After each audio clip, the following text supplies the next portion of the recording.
My fellow Westorians, I'm Aziz, and with me is Ashea, and this is Valar Rereadis. As we take on a feast for crows, Rereadis seeks to entertain while preparing for the big journey ahead and the winds of winter. Many of the new plot lines and locations launched in this book are still not yet resolved, taking us to our greatest heights of mystery yet. So for the remainder of the Valar Rereadis journey, we'll be looking ahead as much, if not more, as we've been looking back. But the core message remains the same. The best books are those that hold up to repeated rereading. From George R. If you're watching live, you can feel free to ask live questions. Also, you can send questions and comments ahead of time by joining us on one of our social media outlets: Facebook, Flick, Discord, or Slack. Check out our contributors site. It's robot audio. It's not robot audio for me.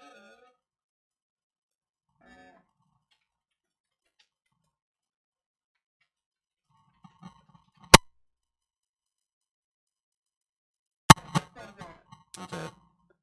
That's what fixed it last time. Yeah, I know, but you said I have headphones on and it made a terrible sound in my ears. Gotcha.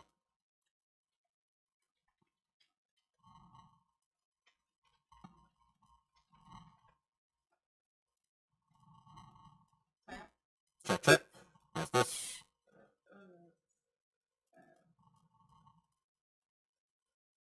Just keep talking. Okay. Keep that to 10. Check. How's this? Am I a robot?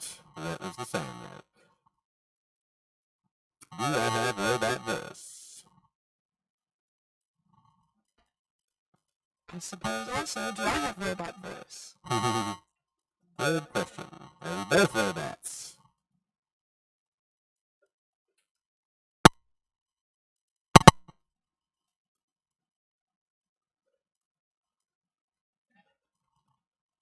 The both say robot. Oh,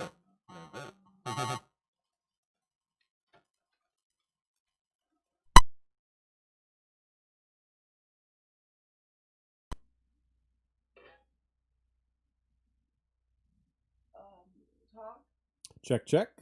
How's this? Am I a robot now? We have rebooted the mixer. Maybe this will help. Hopefully it does. Check.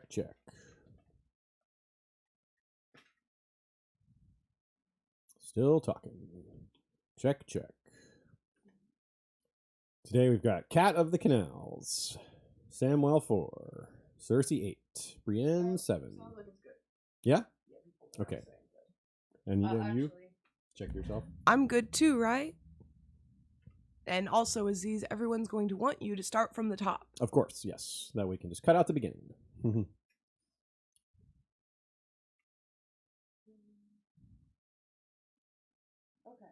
Cool. Okay. My fellow Westorians, I'm Aziz again. With me is Ashea again. And this is Valar Rereadis. As we take on a feast for crows, Valar Rereadis seeks to entertain while preparing you for the journey of the Winds of Winter. Many of the new plot lines and locations launched in this book are still unresolved, which takes us to our greatest heights of mystery yet. For the remainder of the Valar Rereadis journey, we'll be looking ahead as much, if not more, than we've been looking back. But the core message remains true. The best books are those that hold up to repeated rereading. From George R. Martin. If you're watching live, feel free to ask live questions and comments, chat with the other live viewers. You can also send questions and comments ahead of time by joining us on one of our social media platforms: Facebook, Flick, Discord, or Slack.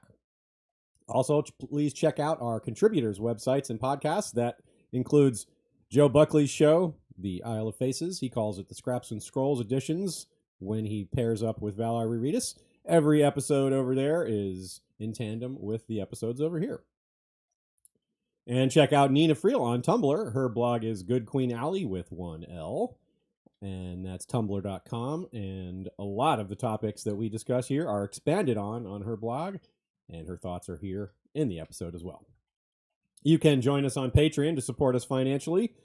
You can also get access to things like scripts and some bonus episodes that are only available through Patreon. And we have another way to support. If you're not big on Patreon, you can join us as an Anchor supporter. It's a lot simpler, bare bones, just a monthly amount, and little else to do than that. Just fire and forget. You can find the links to those in the descriptions of the video and podcast. Today, we have some excellent chapters. The much-esteemed Cat of the Canals chapter, a.k.a. Stark Justice in Braavos, a.k.a. the milk of human blindness. Sam 4, A Drink with Dragons, aka the one with the fat pink mast. Cersei 8, Dragonstone has fallen, aka the Tower of Frog. And finally, Brienne 7, Devils at the Crossroads, aka the one with no chance, no choice. This is probably going to be another long one, folks. Cat of the Canals, super popular chapter, really highly esteemed, like I said, one of the more popular ones of the chapter. And it's not just popular, we have a lot to say about it. That's probably part of why it's so popular. The clock is turning backwards in this one. The Cat of the Canal sees Arya return to make a major decision, despite the kindly man saying, "I thought that girl had left Braavos," while the waif gives her origin story, in part at least. Maester Aemon wishes he could turn back the clock, as prophetic and supernatural events he's been studying all his life are actually coming to pass just as he is as well. And he begins his last fading. It's only natural that he thinks of his own past, including the dreams of his long-dead brother and other brothers. The Ironborn are turning back the clock to the days when the West Coast was their playground, including rivers like the Mander itself, a major issue in Cersei's chapter, and the reason Loras was willing to assault Dragonstone so quickly. Meanwhile, Cersei thinks herself through the final and complete details of her encounter with Maggy the Frog, while George turns back the clock by writing that scene in the style of Ned Stark at the Tower of Joy, hence the name Tower of Frog. He does the same for us in Brienne's chapter, though via location rather than style. The inn at the Crossroads once again features a climactic moment, and not for the first time, a desperate, bloody fight where even the winner is severely wounded, and the loser wears the same helm worn by the last man we saw fight and nearly die at this very same inn, though he won. As he dies, Brienne reminds him of their past encounter, or reminds her of their past encounter, when Rorge was in the Brave Companions, by saying sapphires. She had recalled she had recalled the lessons of Sir Goodwin well during the fight, and just before it, she thinks she's seen Renly for a moment too, when seeing Gendry for the first time, and asking him about his own past. It's almost funny then that another theme of these chapters is that a lot of time seems to have passed, weeks, if not months. The Brienne chapter has the rest of the Quiet Isle time, a trip to see the devastation of salt pans, and a ride to the inn at the Crossroads, all in the recent past. In Cersei's last chapter, Loras asked to go to Dragonstone, and here we see that the ship that took him is already back, and the fight is done. Sam's chapter sees them pass a lot of time at sea, including at least one stopover in Pentos. We also have a theme of male perception of women as weak, subverted into an advantage, and female sexuality as power. The Bloody Mummers stand back to watch Rorge fight Brienne, treating it as a spectacle rather than a serious fight, when they likely would have joined in if she were a male warrior. In Cersei's chapter, though for once Taena is not around, subverting her, well, she is a little. She plans to use her wiles on a Kettle Black to get him to do her bidding. Sam is given a major lesson on what sexuality looks like outside the Seven and outside the Wall. The Summer Isles esteem sex. Their religion encourages it, the opposite of the Seven. And in Braavos, we learn that courtesans are among the highest of high society, with a distinct lack of stigma on their profession at all levels. A long-running theme peaks in the most tragic way today: interrupted lore. We've seen it many times in the books. It's a device George goes back to from time to time. It's an explanation on something of interest, often magical, not always, but often magical, that gets stopped midstream, like literally mid-sentence. It's interrupted very often. Maester Aemon's knowledge of prophecy and dragons is vital, but before he can explain what he knows, before he can help Daenerys half a world away, or even Sam right there next to him, he begins to lose his faculties, then his life. He is the interrupted lore. Brienne will be in the midst of an important conversation about Gendry's father, Robert Baratheon, but before she can explain to him who he is, Rorge and Biter and company show up, and, well, it turns to swords instead of explanations of family history. Meanwhile, Arya is hearing the waif tell her origin story and has perhaps lied about a detail. By itself, that's enough to change the story quite a lot, right? One lie can turn the whole thing around. But then the waif says, I was lying about lying, but Arya isn't sure about that. They've played the lying game together quite a lot. But before they can get any farther, the kindly man shows up, interrupting the whole thing. And I'll interrupt this to actually start the chapter itself. Let's go to Cat of the Canals. Stark Justice in Braavos, aka the Milk of Human Blindness. Milk of Human Kindness is Shakespeare, so I thought that fit pretty well. To keep with our earlier Sansa comparison, we've moved on to the full immersion phase, hence title-hopping Arya finally having the name of her chapter changed, right? She gets into the game. She's well into her mission with Briscoe. She's incredibly well-versed in the city. She's collecting tons of info for the Kindly Man. Seems like months have passed. In fact, we know it's months because she worked with Briscoe, except when the moon is black. That's when she returns to the House of Black and White for a few days, then back to Briscoe. This cycle seems to have repeated at least a few times, and since it's a month-long cycle, well, there we go. It's been a while since we've had a single chapter process that amount of time. That was usually reserved for Daenerys back in the day, as Joe notes. Good observation there. It's also a chapter where one can really be sure there are things we aren't catching the significance of yet, right? There's just so much happening in this chapter. I feel like later we're going to look back and go, oh yeah, that mattered. True for a lot of chapters, but perhaps more so here. It starts like this. She woke before the sun came up in the little room beneath the eaves that she shared with Briscoe's daughters. She fits in so very nicely. It's peaceful, a lot of work, but she enjoys it. As usual, she's great at adapting, but this is less forced because she likes it. However, even as she's relatively safe and adjusted as Cat of the Canal, she very often slips into her old self, culminating with the Darien murder. Nina says, just as Elaine 1 reminded readers right away that this was still Sansa despite the name, with all her explicitly saying winter is coming and embracing cold, she's acting so much like Sansa. Cat of the Canals, very similar. Not only warging into Nymeria, of course, but haunted by the memory of the Red Wedding, of being unable to save her mother. This isn't Cat of the Canal's mother. This is Arya Stark's mother she's thinking of. And there's an immediate contrast as well with the temperature. Arya, who's up first despite the warm and snug place under the blankets with Briscoe's daughter, and Talia, who was always complaining she was cold and dresses under blankets, and Brea, who has to be quite literally dragged out of bed, feels like a reminder of Sansa, like a true Stark, embracing the cold of coming winter. In the Eyrie, Arya, just as much a true Stark, doesn't seem to mind how cold Braavosi mornings are. So Sansa adjusting very nicely to the cold of the Eyrie because she's used to it. Same thing going on with Arya here in the cold of Braavos. She's a bit like the people in this quote. They bought clams and cockles from her, told her true tales of Braavos. True tales of Braavos. I just keep hearing this static on my own end. Sorry. I'm not sure. Please tell me if you've heard any static at all from my audio, because I hear it. But going forward, they bought clams and cockles from her, told her true tales of Braavos and lies about their lives, and laughed at the way she talked when she tried to speak Braavosi.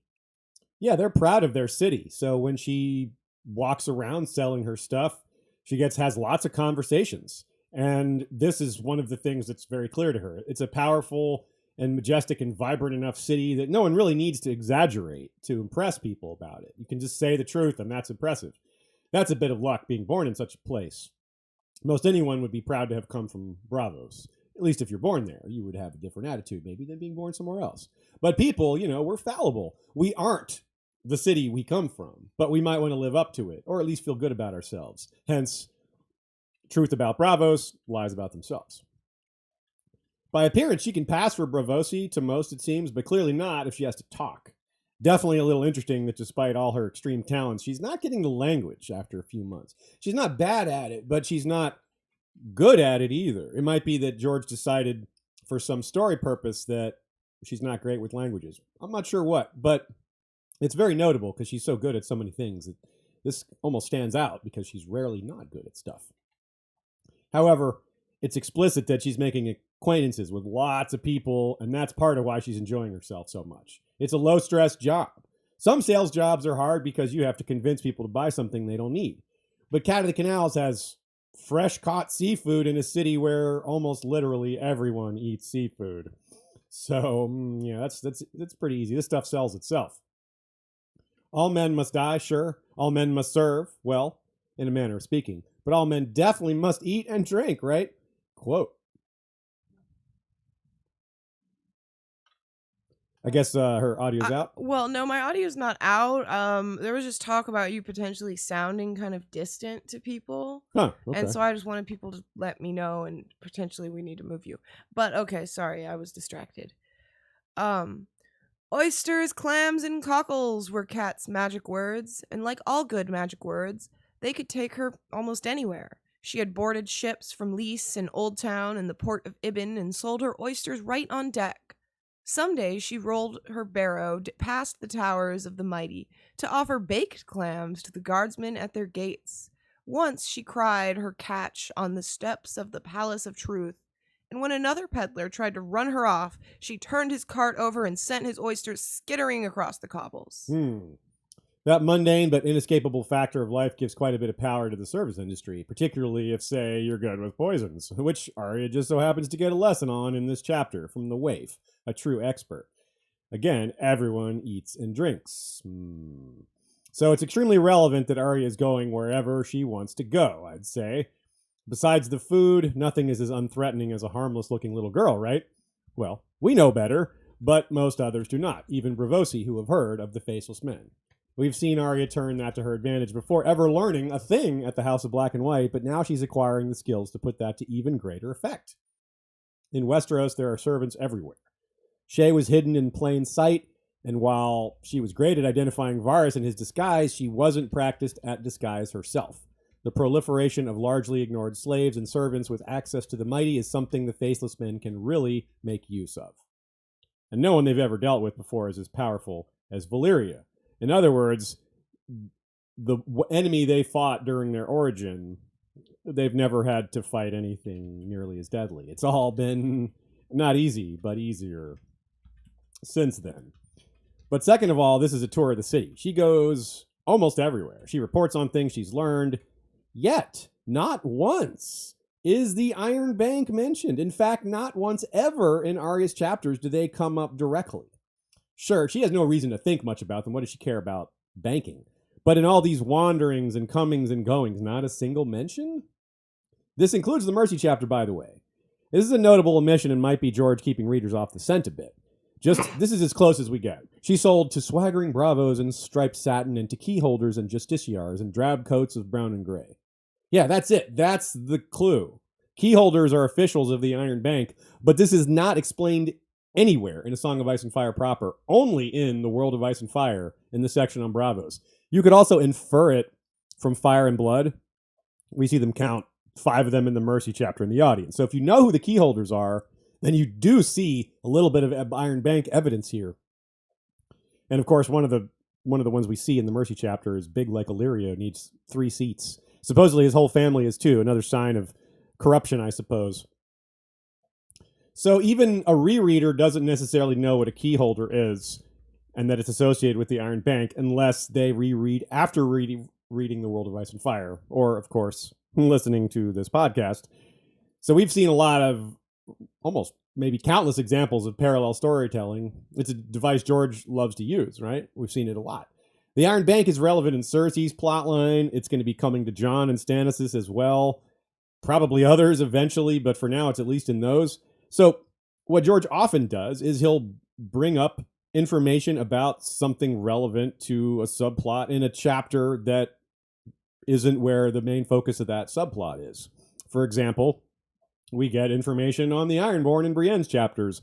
We get information on different races and cultures in chapters that have nothing to do with those races and cultures. Like, for example, we at one point have the Ironborn talking about the Dothraki, right? So these things are, George loves this device. Yet he doesn't use it here. He doesn't have Arya, who lives in Braavos, talk or think or interact with the Iron Bank, except in this extremely subtle mention. And even then, it's just, well, they bought some clams from her. So the fandom has been wondering about this connection between the Iron Bank and the Faceless Men for a long time. We've obviously been pretty on top of it, even during Valar Rereadis, trying to bring it up as much as possible.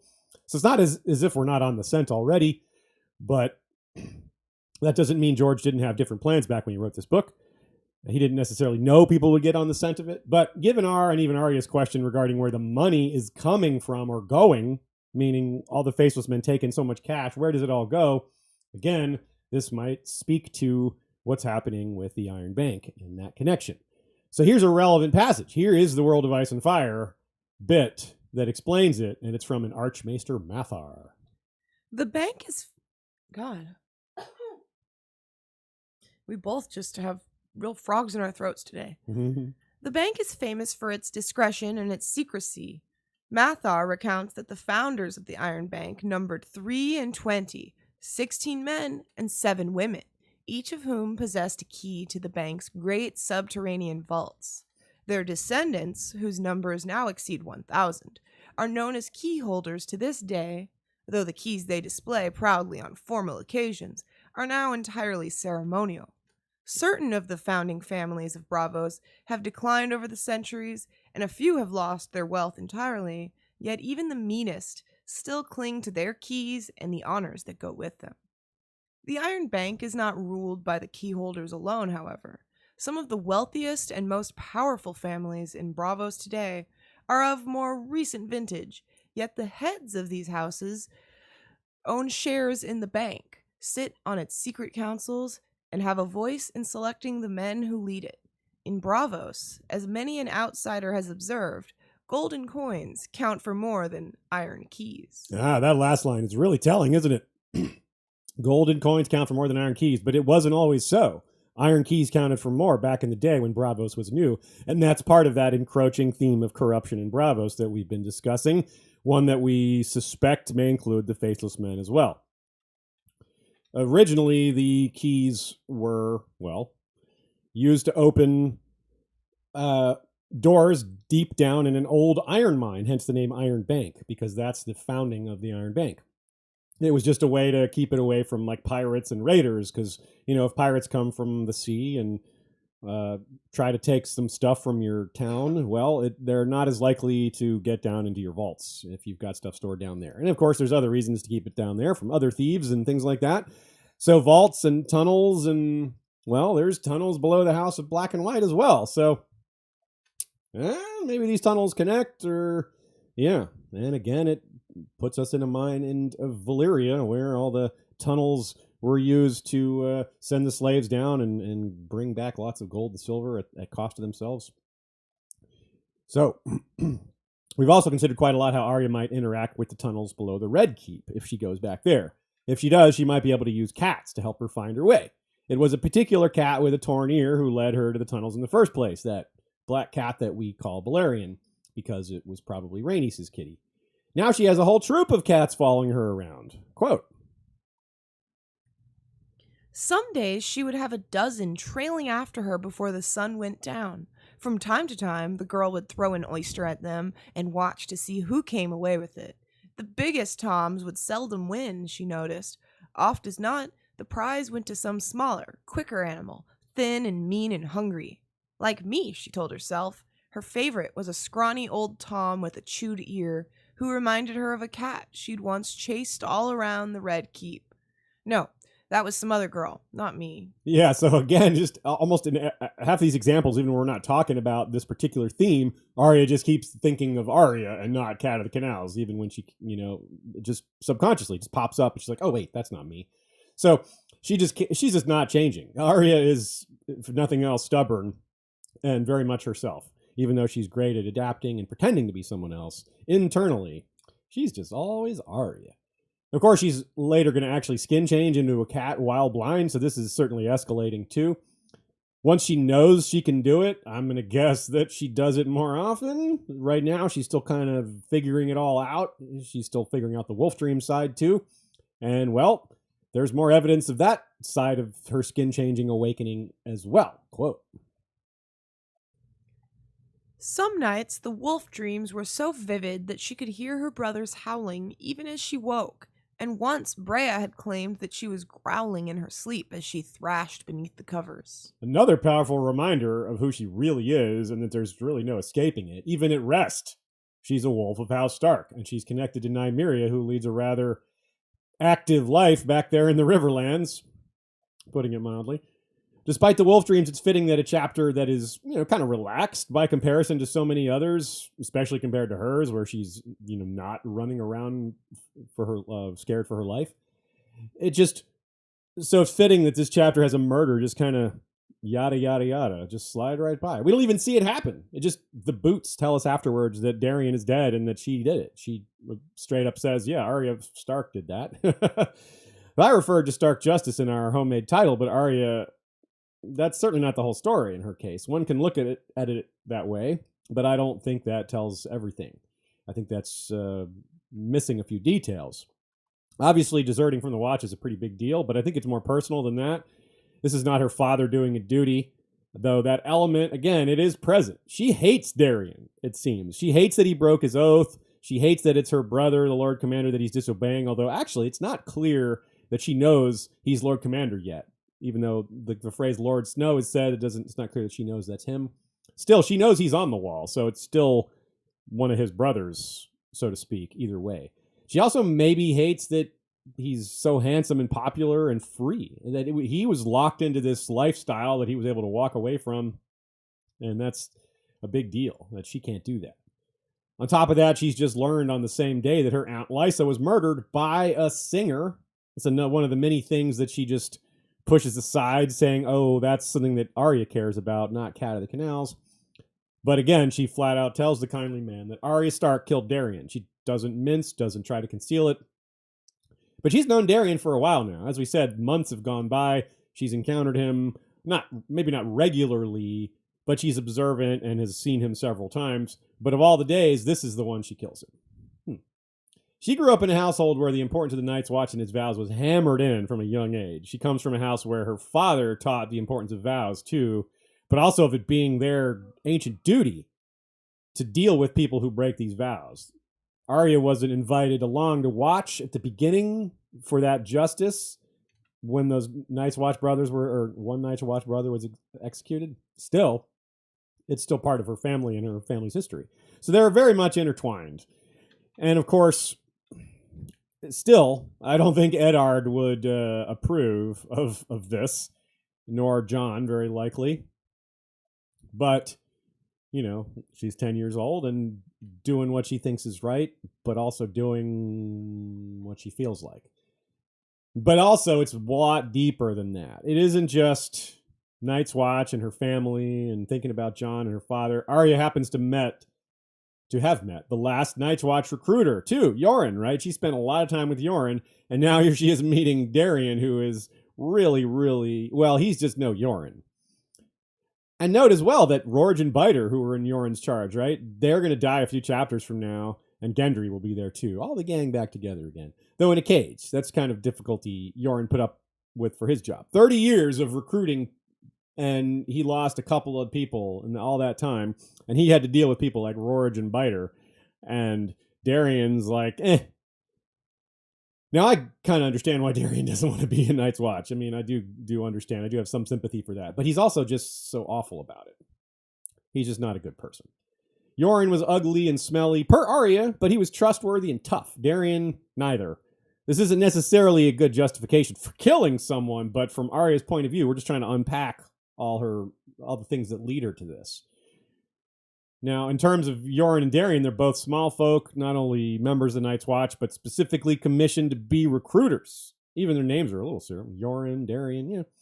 Yet they're just so very different. Despite threats from both Gold Cloaks and Armory Lords, Yoren didn't back down. Like, he died rather than, you know, not doing his job. And here Darian, well, 3 months of, he just, I don't want to do this. This is too hard. So this is a big reason why, if you really want to understand what Arya's thinking, this is probably about as close as we can get to it. Understanding from her own experiences just how different these two people look and how Darian just super does not measure up to Yoren, even though Yoren was portrayed as, you know, kind of gross. But as far as personality, dependability, all those things, he was top notch. So the scene with the waif and learning about poisons is surely worth some discussion. We get the reveal of basilisk blood here, which we saw Jaqen use on Whisa's dog back in Harrenhal, and she asks about that and bites her lip when she's thinking about it and gets smacked for it because, again, she's being Arya. And I suspect we'll see basilisk blood used again at some point. Maybe imagine it in a water supply or otherwise fed to a bunch of people or animals all at once. I mean, imagine just putting it into the wine at a feast and a whole bunch of people get it. I don't know. That'd be wild. The Tears of Lys come up as well, that which killed Jon Arryn in particular. It was also the choice of Andrew Farman, who murdered his wife's friends, and probably the choice of Unwin Peake, who likely tried to murder Princess Daenerys so he could have his own daughter marry King Aegon in her stead, Aegon III, that is. It's tasteless and colorless and kills as a sickness of the belly. Basically, anytime you see someone die of a bad belly or something similar in A Song of Ice and Fire or A Song of Ice and Fire history, and there are quite a few, consider the Tears of Lys. Now, don't get caught up in seeing conspiracy theories everywhere. Not everyone who dies of a stomach ailment is going to have been killed by the Tears of Lys. The stuff's hard to get a hold of. And it's not suspicious to die of digestive issues in this world. Still, be aware of the possibility. Then we get Sweet Sleep. It's extremely relevant because it's about to come up in Elaine too. Not today, but next week as a way to sedate Sweet Robin. The waif says, quote, 3 pinches will produce that sleep that does not end. The taste is very sweet, so it is best used in cakes and pies and honeyed wines. Nina doesn't think it's coincidental that the waif teaches her about it right before the mentions of the Tears of Lys, the very poison Littlefinger used to help murder Jon Arryn. So we've already got one poison that killed an Arryn, and now we've got Sweet Sleep that's probably going to kill that Arryn's son. Yeah. Rough life if you're an Arryn. She's becoming quite good with various blades as well, but these lessons will certainly come back to matter. Yeah, who's she going to poison? Is she going to be the one to use basilisk blood, or is that going to be somebody else?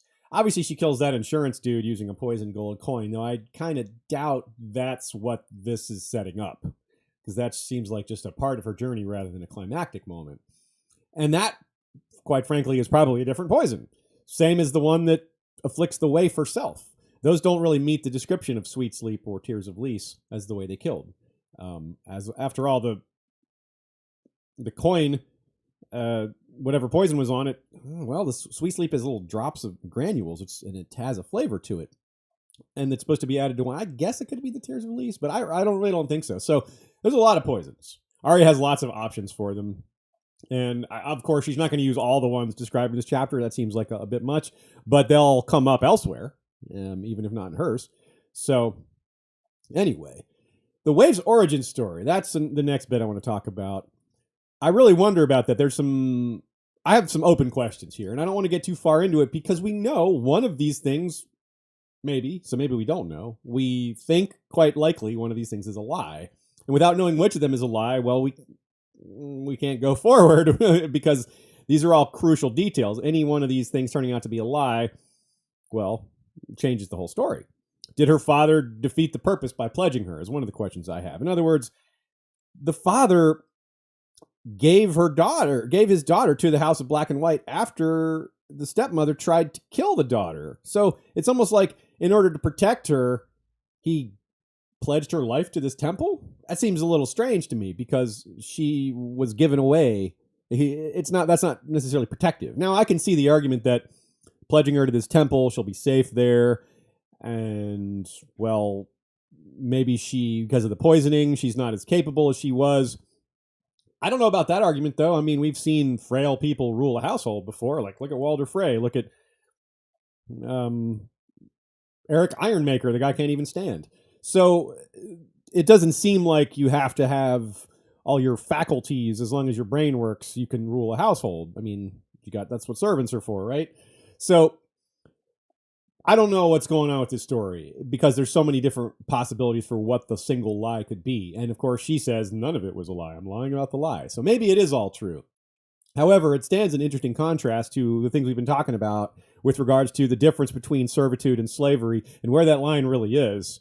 Now, again, I don't consider this slavery, but I do consider it fairly close, especially in her case because she doesn't seem to have had any choice in it. Now, for all we know, the waif is allowed to leave. They're like, yeah, you can go because, well, I don't know why, but for all we know, that is the case. However, it doesn't sound like that's the way they operate. It sounds like you have to pledge your literally everything, your identity, your life, your thoughts. Now, So, like I said, this was interrupted. This conversation was interrupted by the kindly man, which is another reason I feel like it was somewhat important because it falls into that interruption of lore pattern. And if it's just a regular interruption of some generic conversation, well, maybe that's the case, but I feel like there's something more going on there. So it interrupts the discussion of her origin story, and then Kindly Man asks for her 3 things bit, which is neat because she just learned about 3 specific poisons. I wonder if they look for patterns in what she reports to them. In other words, what are the Faceless Men getting from her reports? Joe suspects they're getting a lot from her. It doesn't seem like there's a lot of kids doing similar things out there for them, though if it was, there would lend credence to the idea of maybe, say, Varys having an involvement, or at least this being a parallel situation. Because Arya's kind of like a little bird at the moment. Maybe she's not sneaking in between walls and spying on people directly, but it feels similar-ish. Nina says it teaches Arya not just to learn, but what and how to learn. Arya can show up with almost literally any 3 pieces of knowledge as her 3 things, no matter how seemingly insignificant they are. But it teaches her to see all knowledge as potentially useful. Never discard something because it doesn't seem useful now, because it might seem useful later. So it's really teaching her to be thorough and to not overlook things, to not be uncareful. All these sources of knowledge too. It also teaches her not to overlook, the poor and people who don't seem powerful. That doesn't mean they don't have important information. For example, in the Cersei's chapter, Taena's going to suggest she and Cersei dress up like commoners to go listen to what the different patrons at the bars are saying about the taking of Dragonstone. It does matter to get the common people's attitude towards big, powerful events. And that's just one example. There's other reasons too. So Nina says the Faceless Men are the best assassins in the world, in part because they can kill without a trace, even making it look accidental. And in order to do that, they need to get information on exactly what fault lines are in a target that can be exploited, even down to these smallest details. Information gathering on both targets and methods to help with assassination is an essential skill for any Faceless Man. And we're going to see more of that when she kills the elderly man and the ugly little girl. She uses very, very minute details about his life to set up his death. And by the same token, it also reinforces to Arya to not rely on what she doesn't know is true. She can tell the Kindly Man almost anything just as long as she knows it to be true, rather than a rumor or a guess or an opinion. She can't afford to work on assumptions as a highly skilled person doing dangerous jobs. She has to operate on solid truth, and that really, especially at her age, learning the difference between truth and assumption might not seem like that might seem like a pretty distinct difference, but when you're young, maybe not. And in that world where there's a lot less education and learning and writing and literature are so much different and lacking, well, people operate a lot more in assumptions and rumor when it's they don't have standards of proof, and standards of evidence are a lot lower in this world. Let's put it that way. So it's interesting that Arya just flat out admits to killing Darion. I don't know that they would have found out otherwise. I'm guessing they might not have. I don't know that they knew about Needle. And how would they have found out about this if she didn't tell? Maybe she just knew they'd tell, so she figured just admit it. But I don't think they care about Darion. I mean, they can't follow her around all day. That doesn't make any sense. So not only does she tell them, though, she tells them, it's almost like she's eager to tell them. It's like she's curious to see their reaction, like she's testing the boundaries and seeing how they're going to punish her. She considers what to tell the Kindly Man for her first 2 things, right? She's like, well, I'm going to tell him this. But when it comes to the 3rd thing, she's just like, Arya of how Stark killed Darion. She does no mincing. She's ready to go.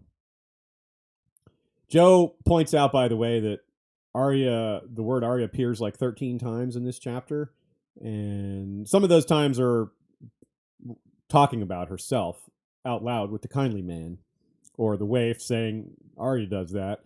But the other 7 of those 13 are internal, referring to herself as Arya, and they're all in the second half of the chapter. So this is a pretty good catch. It's basically after she kills Darion that it's like a trigger almost, like a backsliding She was somewhat getting into her Cat of the Canals identity, even though there's still plenty of Arya there. This is like she was like 80% Cat of the Canals, and now she's back to only 40% Cat of the Canals because this thing with Darien really like undid some of her progress. Now, of course, I don't ever think she would have made 100% progress there, but still, I think it's important. Also, it may have been the Lysa news that was part of the trigger there, hearing that her aunt died. Anyway, if that's the case, surely there's going to be more Westerosi news triggers coming because, well, they're just surely that's going to happen. There's going to be more news from Westeros. Big things are happening over there, and Braavos, being a port, gets lots of that news, and so she's sure to hear of it.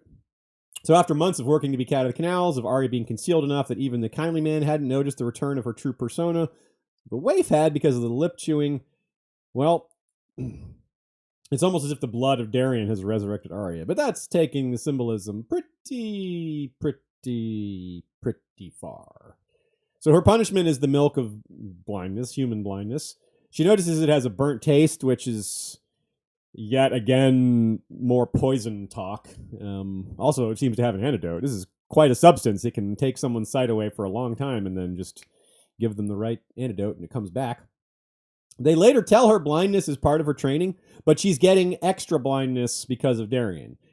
As in, it was part of her training, but this is also part of her punishment. So I've suggested this before. Maybe that's going to matter. Maybe extra blindness training will make her more skilled with her other senses and in fighting in darkness. And of course, we've talked about where that might play out in different tunnels, like under the Red Keep, or heck, under the tunnels of the House of Black and White, even. Interesting, too, that she's becoming blind just as our major blind character, Aemon, dies, right? He dies in the next chapter, or he dies in between the chapters. It's all in retrospect in Sam's chapter. So much about Arya's arc is about true seeing, the kind that Syrio told her about not being fooled, not allowing yourself to see what's not there. And it seems like she's quite good at it. And we also wonder, is she going to detect things like glamours? Other people are going to fall for that, but Arya is going to be good at seeing through that, which I really wonder about if she ever comes across Jaqen again, or Melisandre, or Mance in his rattleshirt disguise. I mean, I figure that'll probably be resolved by the time she gets up there, but maybe not. Melisandre, though, she's got a glamour, and it's a good one, apparently. But I really wonder, maybe if anyone can see through it, Arya is a candidate. You really get the sense that George has fun writing Braavos, don't you? The feel of the place, he just expands on it.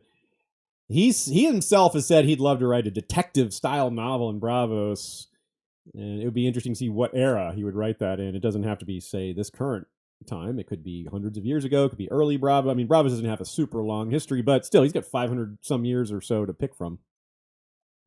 Nina noticed the same thing. A lot of y'all really did, noticing how much he loves doing this world building and writing about Braavos.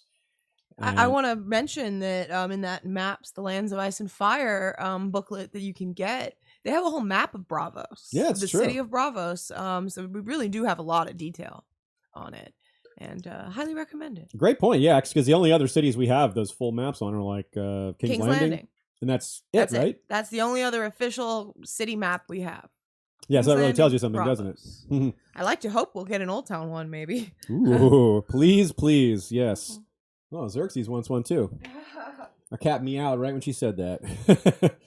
So Briscoe's connection to the Faceless Men, this is something I really wonder about. He's obviously aware of what's going on to some degree. When she says the moon is black, and he's like, best you go pray then, meaning go back to the House of Black and White. And he says, Valo Doharis in response. Of course, it's curious that he says good boots are hard to find, and then the kindly man does too. Now, I don't think they're the same person, not at all. That's just, But I don't know necessarily what to make of that of that line. It is interesting though that Arya saves the one part of Darien that was still Night's Watch. Those were his Night's Watch boots, but the rest of him had changed. He had gotten rid of all his other black clothing and was wearing fancy clothes and furs and things like that. The whole thing just seems very mafioso to me still. I know I mentioned this already, but extreme secrecy. I quote, Braavos was a city made for secrets, a city of fogs and masks and whispers. ritual inductions, ritual organizations, extreme violence, a deep connection to the local populace, including the common folk, right down to the Italian-sounding names, right? And the canals make us think of Venice, which was seemingly founded by refugees, not slaves, but still similar. George borrowed a little bit from the origin there. It was a variety of nations fleeing from certain barbarian invasions.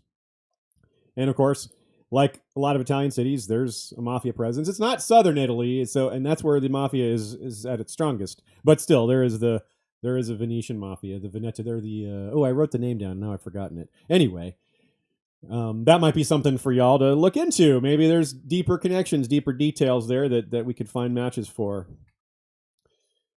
Nina says the pseudo apprenticeship with Brusco is really good training for the Faceless Men for a number of reasons. For one thing, there's the languages. She gets out there learning to talk, and not just Braavosi, which she's not great at, as we said, but also the trade tongue. So that's just obviously for subterfuge and going places and not being seen and being able to fit in a variety of places. That kind of speaks for itself, pun intended. And also it keeps her on a schedule, keeps her regimented. Patience is really important for being an assassin. You can't just rush into it. You have to wait for your opportunity, and your opportunity might take a long time. And because they're trying to be as subtle as possible, to not let anyone know it happened, to make it not look like an assassination. And in order to do that, you can't force it. You got to wait for the right moment. So that obviously requires extreme patience. You're knowing you're going to kill somebody, but you have to be patient and wait. That's such a strange mindset. True for snipers, too. You just have to wait and wait for the perfect shot. Heck, snipers and assassins are kind of in the same... They're cousins of each other, aren't they? It exposes Arya to the freedom of outside, too. This is not just mere training, but it's a new life. I mean, you're melting into this population. If she keeps coming back, then she's devoted, right? She could have left. She could have walked away and never come back. And this early on, they would have let her, right? Because they made her that offer. They're like, look, you don't have to be here. We can find you someone to marry. We can do this for you. We can get you back to Westeros. So if she had left on her own, I don't think they would care if it was early. Now, later, when she's gotten more of their secrets, that's when, maybe then they'll care. So, but we'll get to that when it comes. Right now, she's still pretty early on. So if she had just decided, I like living here, I'm having a good time, let me do this, and she just kind of fades into the life of an easy commoner, then I think they would have left her alone. But by coming back repeatedly, it proves that she belongs. And there's some interesting philosophy. They talk about the nature of death, which is something that comes up as well with Aemon, who is on his deathbed. The kindly man says, do you know anyone who lives forever? And of course, no, but maybe. We have certainly questions of partial immortality around the world with regards to long-lived beings, or, like the House of the Undying. Like, how old were those guys and gals? And how old are, Bloodraven's not that old. He's beyond human span, but how old is Melisandre? And how old is some of the Children of the Forest? And according to Benero, those who follow Azor Ahai will live forever. So this is coming. This concept is rising in importance. So pay attention, because I think it's going to get even more important later. So watch out for that if you see it in the text or anything along those lines. Let's talk about courtesans for a minute. That's another thing I want to know. Did they have connections to the Faceless Men? Well, not as a whole, I'm sure, but maybe a couple of them. Speaking of how Arya has access to powerful people by taking her food cart all over the city and being welcome just about anywhere, courtesans also have access to powerful people in a very different way. In some ways, a lot more personal and up and close, right? Like in their bedroom close. So we talk about when people have their guard down. And it really also shows, as I said at the beginning, how different Braavosi morals are. This is impossible. This type of situation is impossible in Westeros for the most part, because the Seven, which is obviously the most popular religion by far in Westeros, is this sort of behavior is just completely off the table in a culture that worships the Seven. And this is kind of ironic, since the Andals originated Not terribly far from Braavos, but of course this chronology doesn't overlap. The Andals migrated to Westeros before Braavos was ever founded. So it's a very rich city culturally and financially, a very different culture. While there's mummers in Westeros, here's their specific companies that put on specific themed plays. It's a much bigger deal. Theater and performance is held in higher esteem here. There's more actors, there's professional actors that aren't that make more money, that are held in higher esteem, things like that.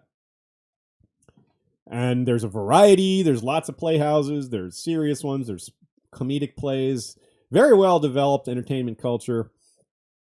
And a little more on courtesans. The most well-off sex workers might be the mistresses of noblemen. I mean, the equivalent of. And if they become famous or infamous, it's because of how much they've earned from that client. And also, though, because of that influence they wield over those clients. And, well, they're celebrities, too. They have public personas. This is so very different from Westeros, where women are supposed to be sort of quiet behind the scenes and demure.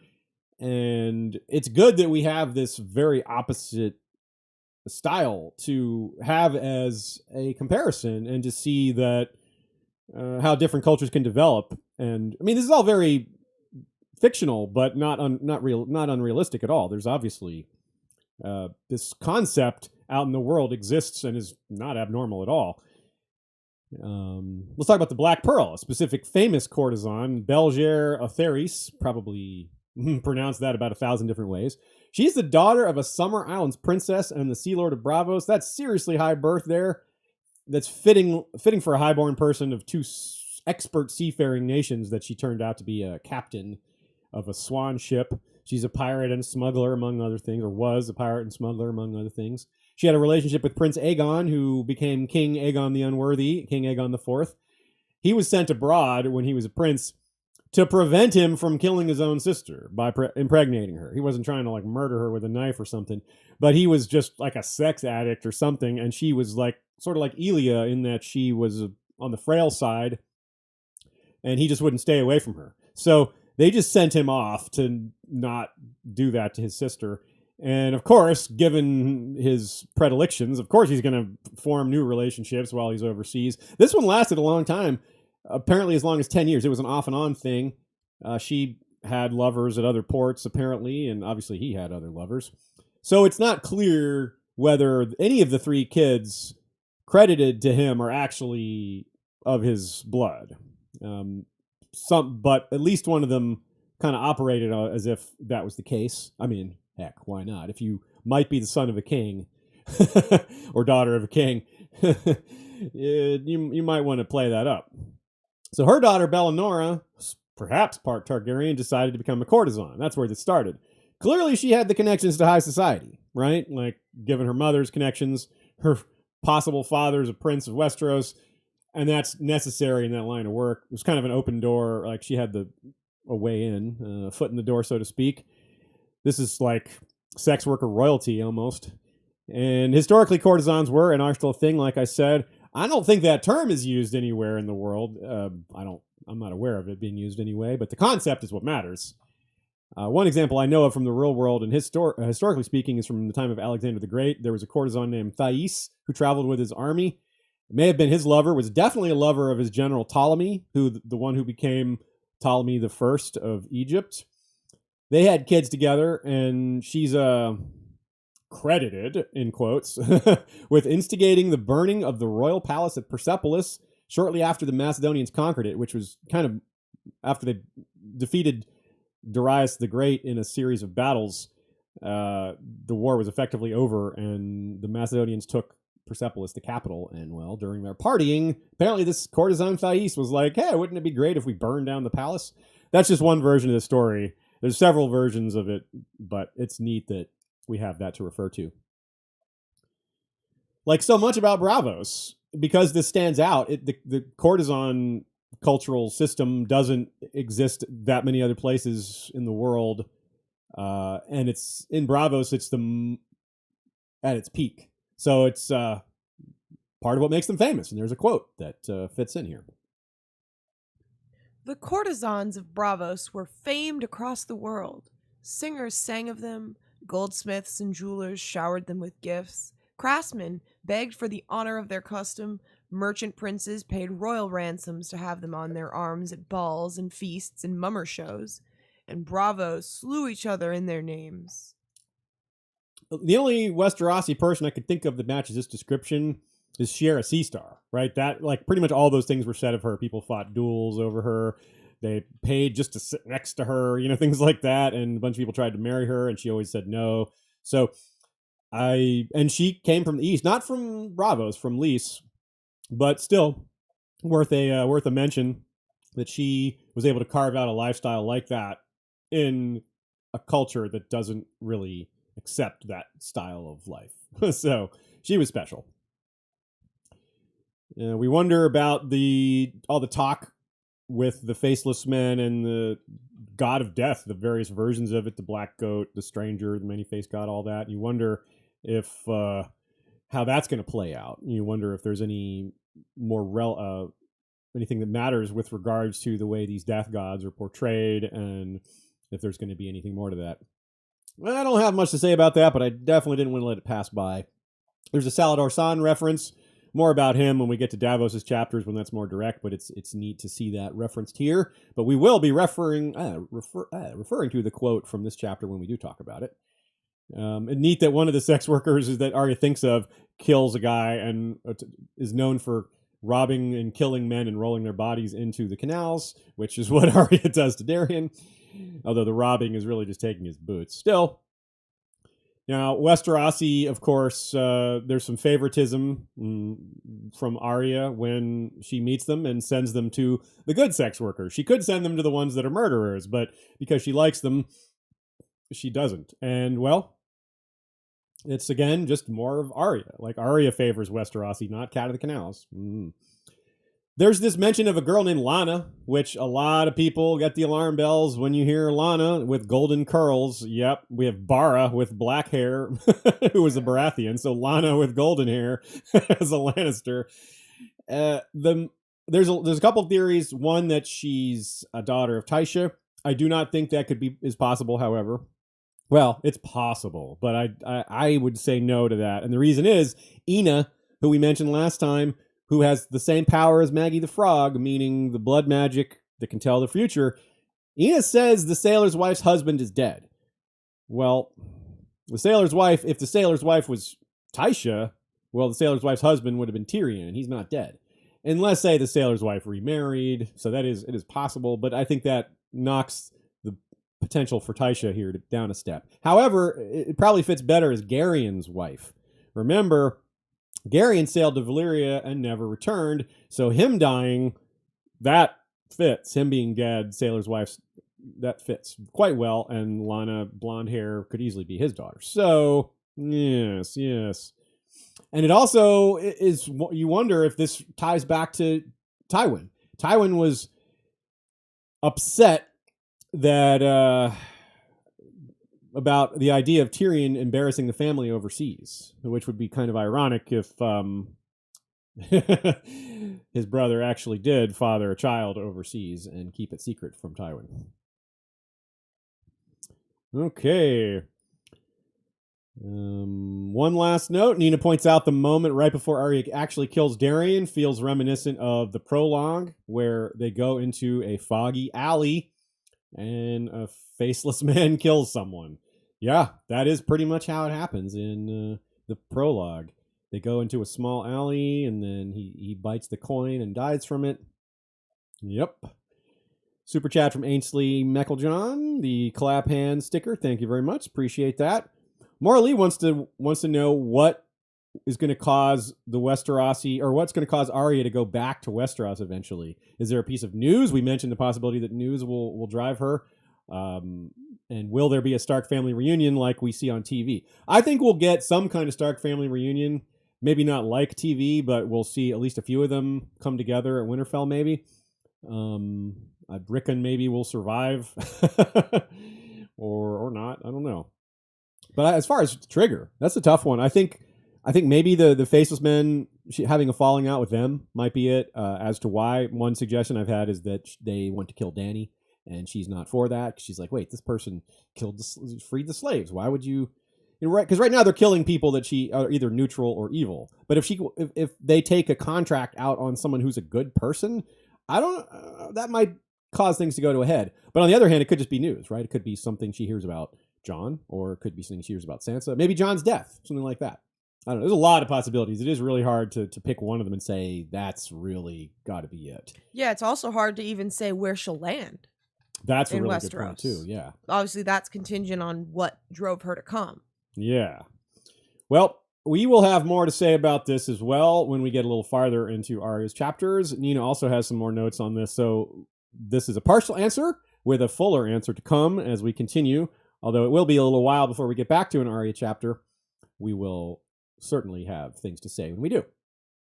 In this chapter, the weather is actually really nice, which is the one of many things that reminds me of It's Always Sunny in Philadelphia, which we joke about frequently, especially with our fun titles here. But there's this couple of quotes I yanked. We have cat in the wall. Now you're talking my language. Which, you know, yeah, cat in the canals, like a. We were talking to her like she's one of the little birds, like I have something to Varys. say about that too, by the way. What's that? Which is that you never, ever, ever, ever want to get your cat in your wall. We have had a Casanova in our wall. We did. In our crawl space. We could not get him out, and it is terrible. It is not a funny thing they had. It is not. But how Arya's talking about she's getting followed by a dozen cats or so, and Charlie in one episode says, I got followed here by like 10 cats. Yeah, they're starting to follow me these days. So that's exactly what's happening to Arya. So instead of Charlie Kelly and Arya Stark, we have Charlie Stark Kelly. Yep, he's a skin changer. He is. Tree Girl points out that like Jon has Ghost sort of as an anchor for his identity, Nymeria is a bit of an anchor for Arya's identity. That's a good point. Yeah. I guess Arya actually has a few anchors, but to be fair, so does Jon. Now, to close out this chapter, one quote that's a wonderful segue to the next one. Cat of the Canals thinks of all the peoples in the world that she meets of the ports that, quote, her favorites were the summer islanders with their skins as smooth and dark as teak. They wore feathered cloaks of red and green and yellow, and the tall masts and white sails of their swan ships were magnificent. Yes. Samwell 4. A drink with dragons, aka the one with the fat pink mast. I almost named this one the one with Koja Mo because Ash and I have a cat named Koja Mew. Yes, we love her so. Yes, she's our only girl cat. We have 3 boys, and she's a little shy, small girl. Which is not as much what Koja is in the books. No, Koja, the real Koja here, the real Koja, that's funny. The human Koja in this book is very much the opposite of shy. Gilly suggests they're far enough out at sea that the gods can't see him break his vow. Now, I don't know about the gods seeing or caring, but Aemon's last days on this same sea are filled with dreams, and some of them are prophetic. So while we have a chapter that celebrates life, his and others, with some fiery beverage action to help out, while also expanding fairly majorly on the prophetic side of A Song of Ice and Fire. It's fitting that this is happening on the same ship that first brought news of Dany's dragons from Karth. The Cinnamon Wind, just a source of dragon knowledge, right? And here's the first line. The Cinnamon Wind was a swan ship out of Tall Trees Town on the Summer Isles, where men were black, women were wanton, and even the gods were strange. It's quite a line. Yeah, okay, Sam.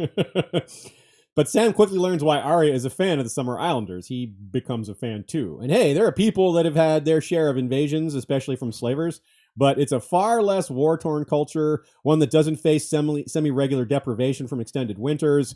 There isn't a great wave of conquest by a migrating race like there is for almost all the other races. In other words, there's no end-all invasion of the Summer Islands that caused all this uproar, tumult, and change, and suffering, and ancestral memory of destruction and death.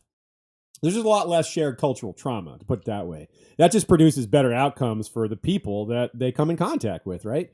Sam's not exactly big on public speaking, but boy, does he come through here, right? He gets Aemon's life across really well. It's very passionate, very meaningful, very moving. He describes Aemon's achievements, some of the things that made him great, nails it pretty well. I mean, Aemon served a lot of Lord Commanders. He turned down a crown. That's a big deal. That's a really big deal. Will Jon do the same? That's something we all wonder about, because Jon and Aemon, or Aemon and Aemon, have so much in common. We wonder about that a lot. It helps ease things a bit to know that the Summer Islanders revere their elderly. That's a big connecting point here. Sam's genuine display of emotion for Aemon's passing may have endeared him to some of the Summer Islanders. I mean, they seem like a more easygoing bunch in general, but still, if you come from a culture where older folk are revered, well, it stands to reason that you would also respect people that act as caregivers to the same older folk. And that's what Sam is showing that he's been doing here. So I think that matters a lot here. Kind of an under-the-radar aspect of the chapter and of the social glue holding these characters together. There's really no one with Aemon's vast mix of experiences all wrapped up in one person. It's not a stretch to name him one of the most knowledgeable men who have ever lived in Westerosi history, which makes this even more heartbreaking to see happen, and because of the timing. Somewhat the opposite of Cersei's drinking to forget. This is drinking to remember. They're toasting Aemon's life, celebrating all his deeds and his long life, and, well, to toast a long life like Aemon's, you need to drink a lot, right? It's fitting and sensible that the Summer Islanders have a positive take on death, given positive takes on so many other things. That's not uncommon in real life either. Just like this courtesan system is reflective of certain real world cultural values outside of the US, for example, but still out in the world, that happens. And the same thing here. It isn't typical in the United States for people to throw a party when someone dies, but it does happen occasionally, and other cultures do that more regularly. So some of you all out there are like, yeah, we know, because you're not from the US, but most of our listeners are the US, so I gotta give a little explanation there.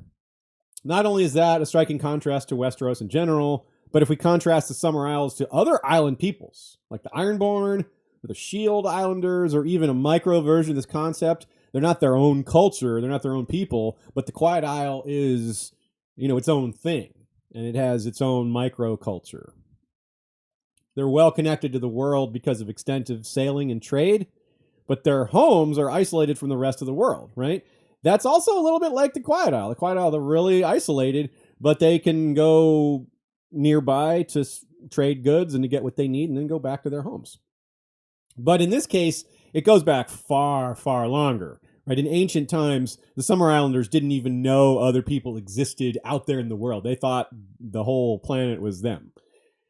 Makes sense. If you've never met anybody else, why would you assume there's other things out there? But one thing I'm curious about is their connection to the Long Night. What was it like for them? Was it kind of forgettable, or was it a pretty big deal? I mean, these things are all relative. Even though it's difficult to imagine winter striking the Summer Islands to a degree that would cause severe harm, maybe it would, because their flora and fauna are not capable or not adapted to handling such a change all of a sudden. And darkness would certainly have an impact on any culture if it was long lasting. So, the Long Night, of course, is raised indirectly here, another way, via Aemon and his talk of dragons and prophecy and the rising of the cold winds. Again, Sam of all characters has more pieces of the overall ice and fire puzzle than just about anyone. And Aemon has quite a bit as well, and he's trying to pass as much of it as possible as he can to Sam. Most characters out there are really deep on one side of the ice and fire themology, if at all. Like Jon has the fire stuff going on in him, but he's mostly unaware of it. He's mostly just knee-deep in the others in winter, whereas Daenerys hasn't even learned of the others yet, right? I know these things are likely to happen eventually, but right now they're kind of far on their own side, working their way towards the middle. So it's a huge loss for Sam and for the world, and this quote really says it all. He was the blood of the dragon, but now his fire has gone out. He was Aemon Targaryen, and now his watch is ended. Ice and fire indeed. blood of the dragon fire has gone out, but now his watch has ended. That, of course, is very much casts our mind to the north and the wall. Those themes mixed very nicely here. Now, with Aemon and some of these other characters, we think of bloodlines. The mention of Stannis and his ancestry with Rhael and how he has a little bit of dragon blood is brought up here. But interestingly, that's a connection to Aemon himself, which, you know, he doesn't explicitly say that, but it's mostly clear. Aemon's sister was Rhael, and she married the Laughing Storm's heir, Ormond. Ormond was the father of Steffon. Steffon was the father of Robert, Stannis, and Renly. So there you go. I guess that's great uncle Aemon would be to Stannis, so that's cool. So Shireen is his great nephew, or niece rather. Yeah. And Sam is also related to Shireen. How about that? Alistair Florent's kids, remember Alistair Florent was burned by Melisandre. His kids are Rhea and Melissa. Rhea is Lord Hightower's wife, not his first wife, his fourth wife, I believe. And Melissa is Sam's mother. So how about that? Sam and Aemon never talk about this connection. Sam doesn't think of it. And I think that might be a societal thing. Their society has long downplayed blood connections through the female line to the great emphasis of those on the male side. That leads us to this next point, which it's seemingly a small thing, but it actually is huge when applied to, well, prophecy and things like that. Quote, "No one ever looked for a girl," he said. "It was a prince that was promised, not a princess." Oops. Rather typically, unfortunately, for this society to assume that it's a savior figure, thus it must be a man. So, but clearly there's a lot of evidence that it's not. It seems like Daenerys is by far the most likely candidate. If there's only one, there might be more than one, but still, even if there's more than one, Dany's one of them. So pretty much any scenario, Dany is included. And we also learn that Rhaegar apparently thought it was him for a while. And Aemon agreed with Rhaegar, or at least didn't disagree. It's not really clear how much Aemon encouraged, discouraged, or what with Rhaegar. It's just clear that they had these discussions. I lean towards him approving, because it would explain a lot of Aemon's sadness, and it would also fits in with his interest in the topics. I think if he was someone that downplayed these prophecies, he wouldn't talk about them so much.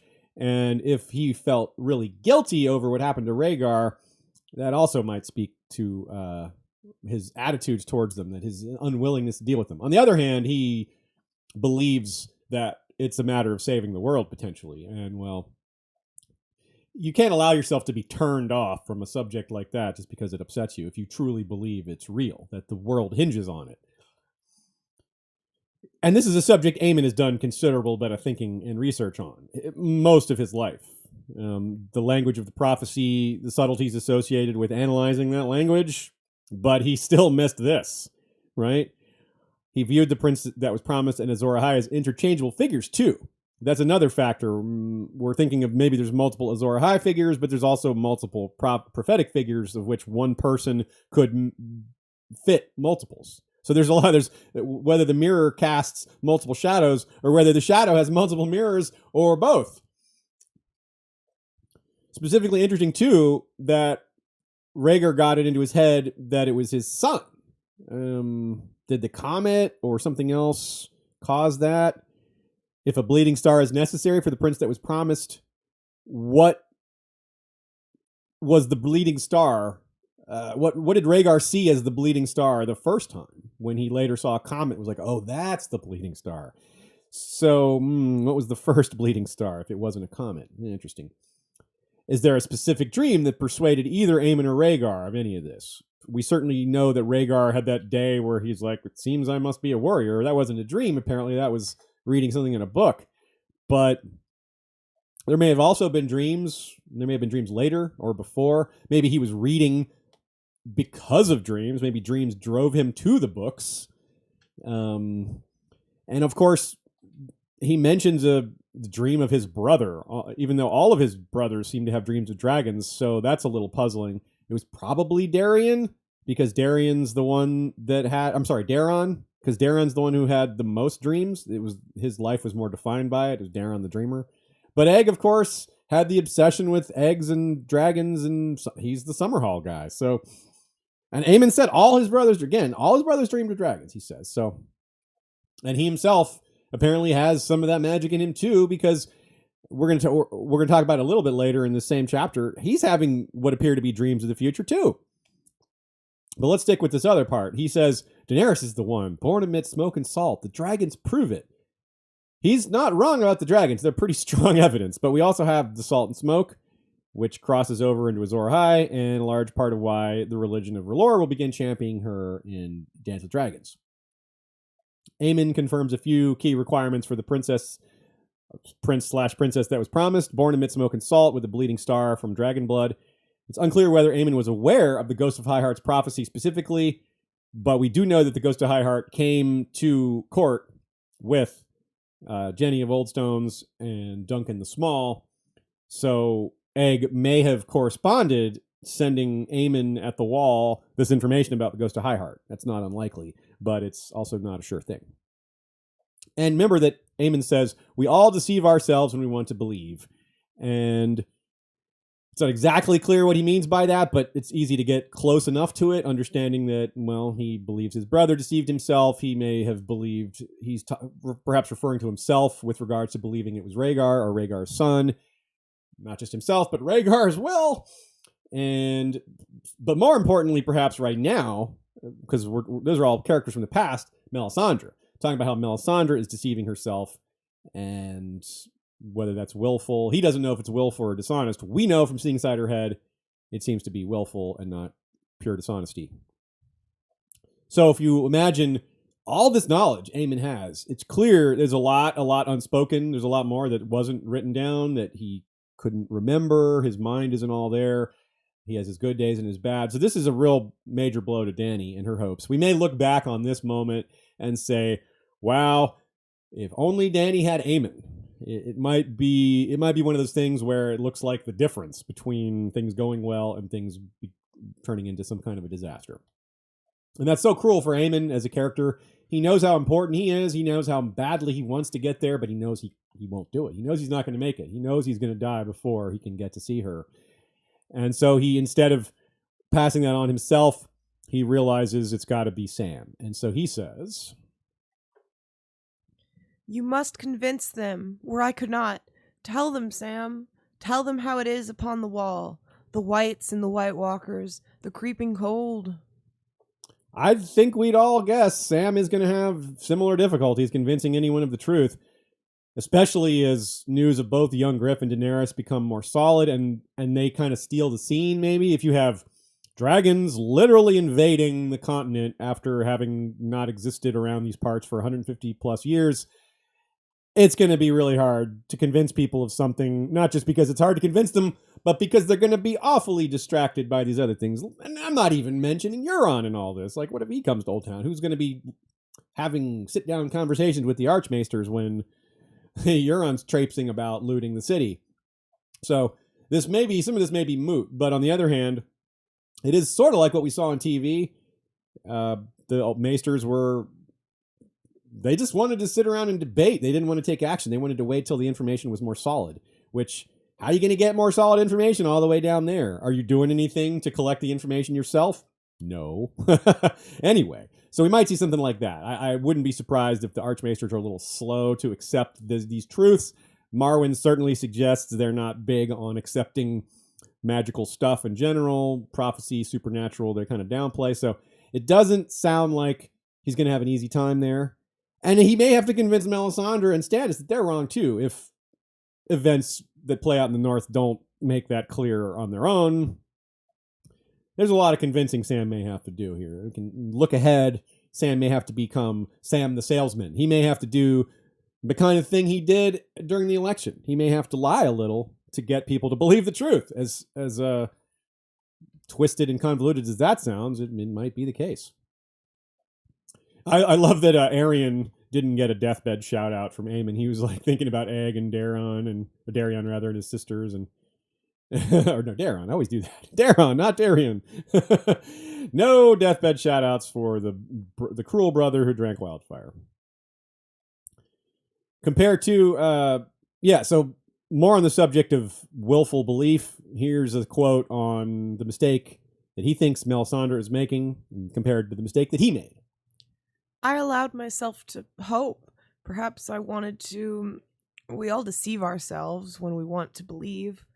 Melisandre most of all, I think. Oh. Hold on. Hold on. Melisandre most of all, I think.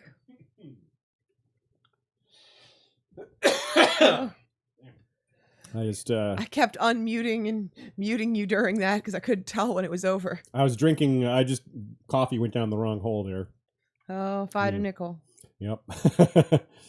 So he sees it as human error, a common human error, the sort that everyone is susceptible to. We all deceive ourselves when we want to believe to some degree. Some of us a little bit only, some of us a lot. And that is a huge warning regarding the general nature of prophetic interpretations. If George is telling us that pretty much everyone does this, then that means all sorts of prophecies are going to be wrong. People are going to go all sorts of places with all sorts of interpretations. I think we're all on the same page as Aemon is, that Stannis' Lightbringer is fake, and that he's not Azor Ahai. Now, Aemon was suspicious of that already, but once he hears about Dany, he's like, oh, okay, well, she clearly fits. So that really takes Stannis off the board. And also he seems to think that the dragons are maybe Lightbringer. That's been a theory for a long time in this fandom, that the dragons are the real Lightbringer. It even is stated that way by, I think it's Zarazo and Daxus. Your dragons are a flaming sword held above the world. Yeah, that does sound like Lightbringer. But now Aemon is correcting himself here as he's dying. He realizes this mistake. He says, this false light, meaning Stannis, will only lead the realm to dark. He doesn't think Stannis is a bad person, and nor Melisandre, just that they're misled in believing what they want to believe. And it's such an important thing that they're doing. They're trying to save the world. But that's all the more reason you have to make sure you have the right information. What a great contrast to Arya's chapter just now. Cat of the Canals has a theme of making sure you have the exact right information, of not acting on it unless you're certain. Here we have the type of information that can almost literally never be certain, yet people act as if it's a lot more certain than it is quite often. Even knowing it's uncertain, people act as if it is. What an amazing twist. Not just this, this isn't really that much of a fictional thing. It's obviously being used in a fictional story, but this is a real thing that we all do applied to a fictional world very expertly. So here's, we got to talk about Aemon's dreams, of course. That's really important. Here's the first bit, quote. His talk was all a jumble. He spoke of dreams and never named the dreamer, of a glass candle that could not be lit, and eggs that would not hatch. He said the Sphinx was the riddle, not the riddler, whatever that meant. Sam nor Aemon understand what this means, and really neither do we, but we have some way to get our bearings on some of this. We know that Sam is about to be found by Alaris the Sphinx, on orders of Marwyn the Mage, who saw his approach via glass candle. So that right there crosses the Sphinx, the glass candle off this list here, but we still have the dreamer, the dreams, and the eggs potentially to deal with.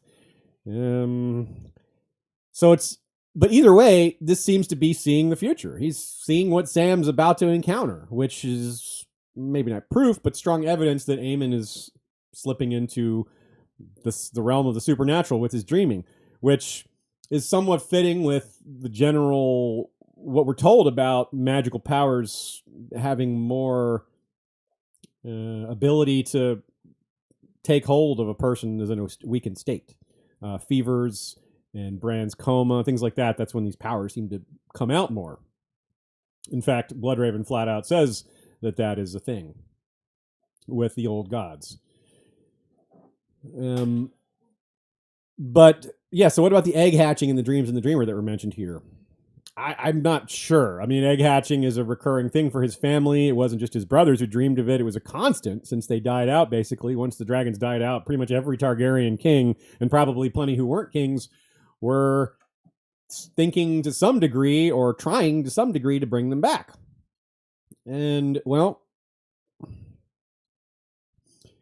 what's Marwyn going to do? What's Marwyn going to do with this information? Well, we know that he tells Sam not to share it with other people because the Maesters are hostile to it, which is an interesting contrast to what Aemon says, that Aemon's like, oh, Dany needs to be counseled, taught, and protected by a Maester sent to her. But Aemon's clearly out of touch with the rest of the Citadel, because that, from Marwyn, a person who isn't out of touch, given he's there, I believe Marwyn over Aemon on this point. On the other hand, what would Aemon say of Marwyn? Aemon should be aware of Marwyn's writings. He might have an opinion on him, but we don't get that. So that's... I do wonder if Marwyn has more to say about Aemon. He will say a few things about Aemon in Sam's final chapter. We'll talk about that then. But other way around is what I'm more curious about. So, yes, the Maesters may not be aligned the way Aemon hoped they would be or expected them to be. Perhaps that's one of those things that he was hoping for that isn't really something he should be banking on at all. Also, the nature of death, just like it was discussed a little bit in Arya's chapter. Here's an interesting quote. Who has been beyond the wall of death to see? Only the whites, and we know what they are like. We know. Do we, though? Do we know what the whites are like? I don't think we really do. We know some things about them. And is it really only the whites? I don't think that's the case either. It perhaps depends on what you define as a white. Is Stoneheart a white? Was Beric a white? And Beric wonders about some of these very same things. He points out his own memory loss.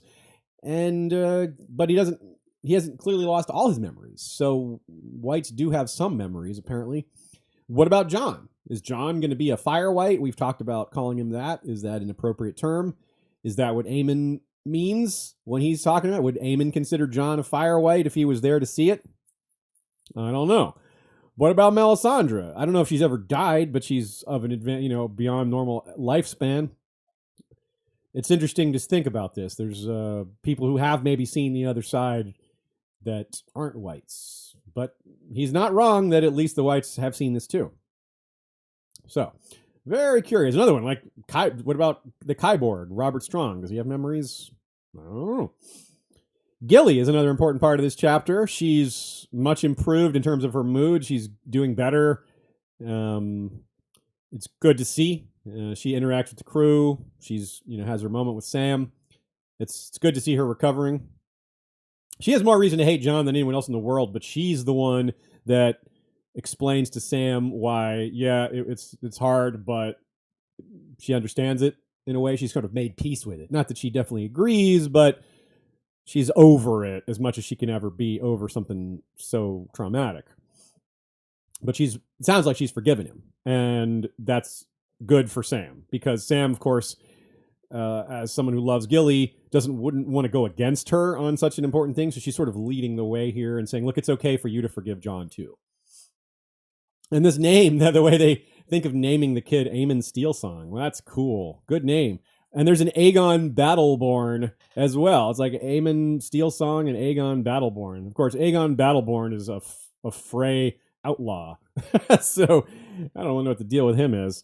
We've never even really heard him mentioned. He's just in the appendix in the family tree. At the end of Gilly claims that this act of them being together makes her Sam's wife. Obviously a layover from Craster's teachings. But that also sets off Sam's guilt, because he was just accusing Darian about getting married and all that. And he's like, oh, have I done the same thing? Well, then the guilt is addressed by, this is, of course, we can think of Jon and Ygritte when he had a similar level of guilt. This is kind of following in his footsteps in a sense. Parallel themes here.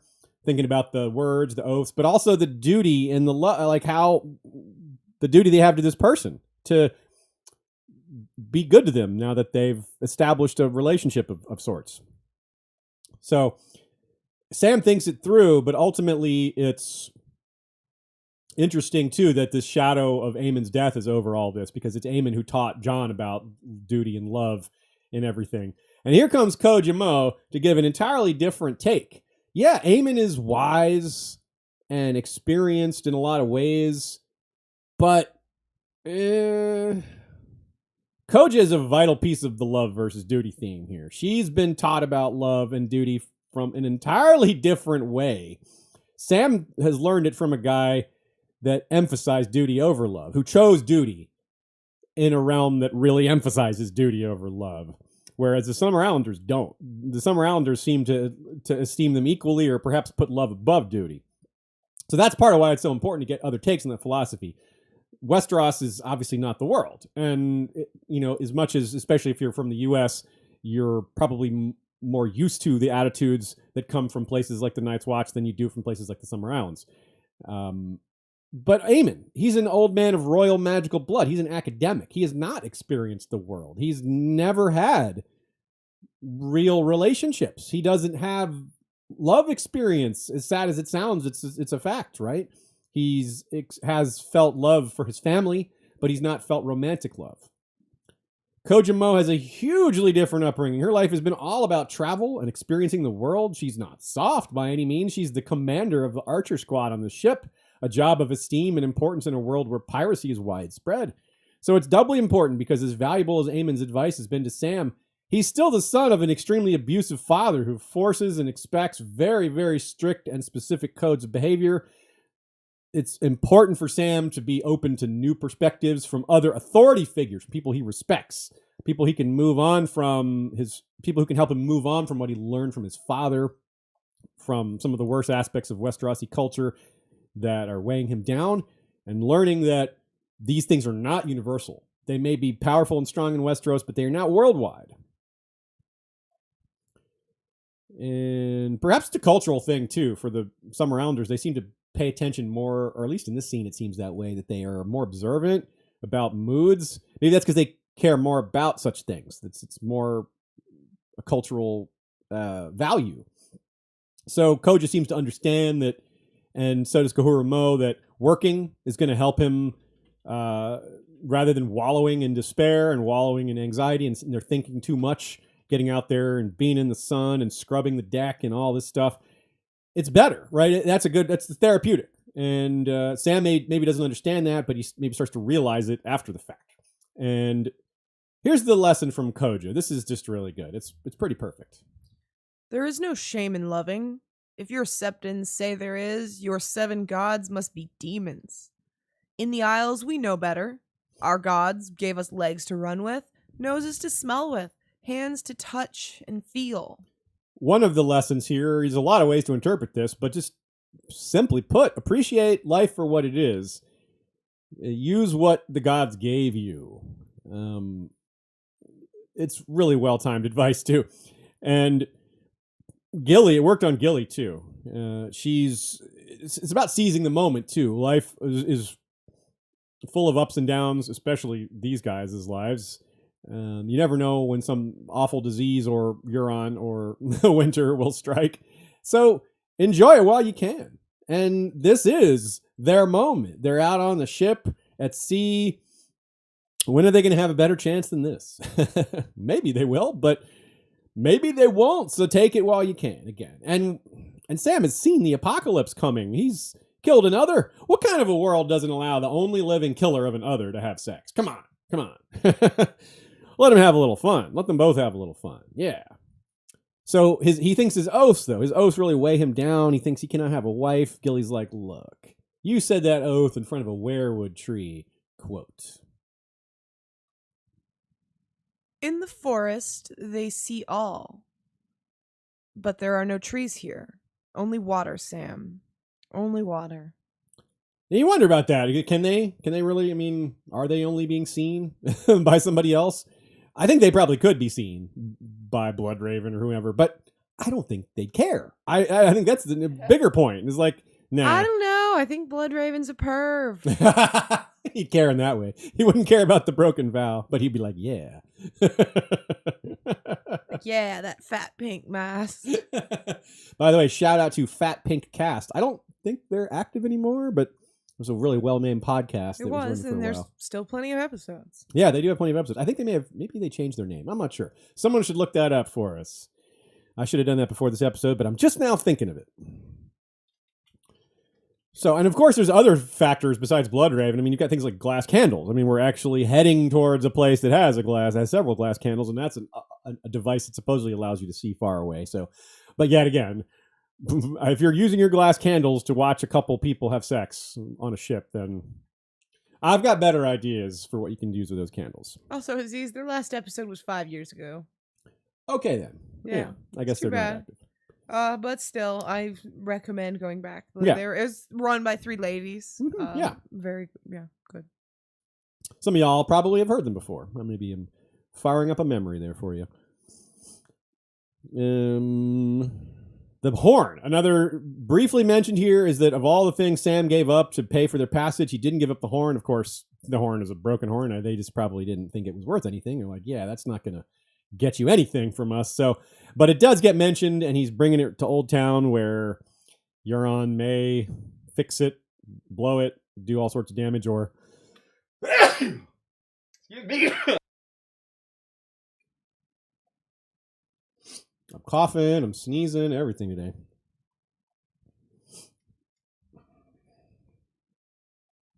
Okay. Dornish Dame says, Summer Islanders celebrating someone's life, following their death through sex, and possibly creating new life makes me think of Mel's insistence that only death can pay for life. Circle of life and growth. Hey, that's a cool way to look at it. I did not think of that. Very good. Dornish Dame also says the current Lady Hightower is Sam's aunt, so it would be a logical step if he went to visit and got us eyes inside the Hightower. Oh, yeah, that's a great point, too. We just mentioned that Sam's aunt was the wife of of the Hightower, but we didn't consider this part, which is great take. Yeah, he's got kin inside the Hightower, so it's a really easy way to consider that George might show it to us that way. Good point. Okay, about ready to move on. I just realized I had a note in the wrong place. Move that. Okay. And now, Cersei 8. Dragonstone has fallen, a.k.a. the Tower of Frog. The one where Loras may have been killed, though dying is not dead. It's actually a bit of a pattern we're seeing for the opening of Cersei chapters. Check out the first line. The day had been cold and gray and wet. It had poured all morning, and even when the rain stopped that afternoon, the clouds refused to part. More rain, I mean. That's what I'm talking about. It's like a Blind Melon song, right? It's been around for several of her chapters, including in the first line 2 other times in this book. So we've had 8 chapters of Cersei. 3 of those 8, the first line has rain in it. The day after, though, there's a nice sunrise, but that day gets worse for her all along as it goes, and by the end of the day, there's clouds covering so it's kind of matching the decline of the day as the weather goes. Just like it has in the other chapters, a lot of time has passed, because we can see that at the end of last chapter, she sends, Loras and the men go off to Dragonstone to finish off that siege or to push it forward. It's already in progress, the siege, but obviously Loras gets it moving, turns it into an assault. And since the end of the last chapter, we've had all that happen and news of of how that all went down with the ship returning. She's excited about the taking of Dragonstone, also excited that Loras is dying because she was hoping for one or the other and got both, but she barely blinks at the heavy losses, which we're not going to blink at because that seems relevant. 1,000 more people dead. According to Orain, it was important people, meaning young nobles and knights, a lot of their best. This is disturbing because Cersei, again, is about as happy as we've ever seen her. And this is the news that makes her happy here. And it's so petty because Loras's death isn't really that big of a deal for her. I mean, it's not that politically important. It's more of a personal vendetta thing. And of course, she's very confused about the difference between those two things. He lets them overlap. She thinks about how her father, again, would be proud of what she's doing. And again, she's wrong. So despite this euphoria, though, she's taking the threat of the Ironborn a lot more seriously because the news has just been continuous and bad, and even she can't ignore that. She says this allows her, the taking of Dragonstone that is, to release the Red Wine fleet so they can help relieve the Shield Islands. That's going to help them ferry soldiers over from the mainland to the Shields. They know that that's the real issue, is they've got the men to take the Shield Islands back. Getting them there is the problem because the Ironborn obviously were going to rule the seas in between. We have reason to suspect that the Red Wine fleet, though, is going to fail to get there. They're not going to get all the way around because they're going to be destroyed by Euron on the way. It's the battle he's preparing for at the end of the Forsaken chapter. Heck, maybe they win. Maybe they beat Euron. No, I really don't think so. But it's interesting to consider that this relief force is also going to fail. The Shield Islands will maybe still be held. Even though Euron planned on losing them, maybe they won't. So anyway, from the world of Ice and Fire, we get a different perspective. Before we were looking at things from the Ironborn side, here we get to see how what's happening on the West Coast is another throwback, another turning back the clock. This is the way things used to be in the Reach in the West. Quote. Many of these monarchs shared a common foe, for during these dark and bloody centuries, seaborne reavers from the Iron Islands dominated almost all of the western shore, from Bear Island to the Arbor. With their swift longships, the Ironborn were able to strike and depart before any response came. Their raiders oft came ashore at unexpected places, taking their enemies unaware. Though the Ironmen seldom ventured far inland, they controlled the Sunset Sea and exacted cruel tribute from the fisher folk along the coasts. Having established themselves upon the Shield Islands by killing all the men they found there and claiming the women as their own, the Ironborn even raided up the Mander with impunity.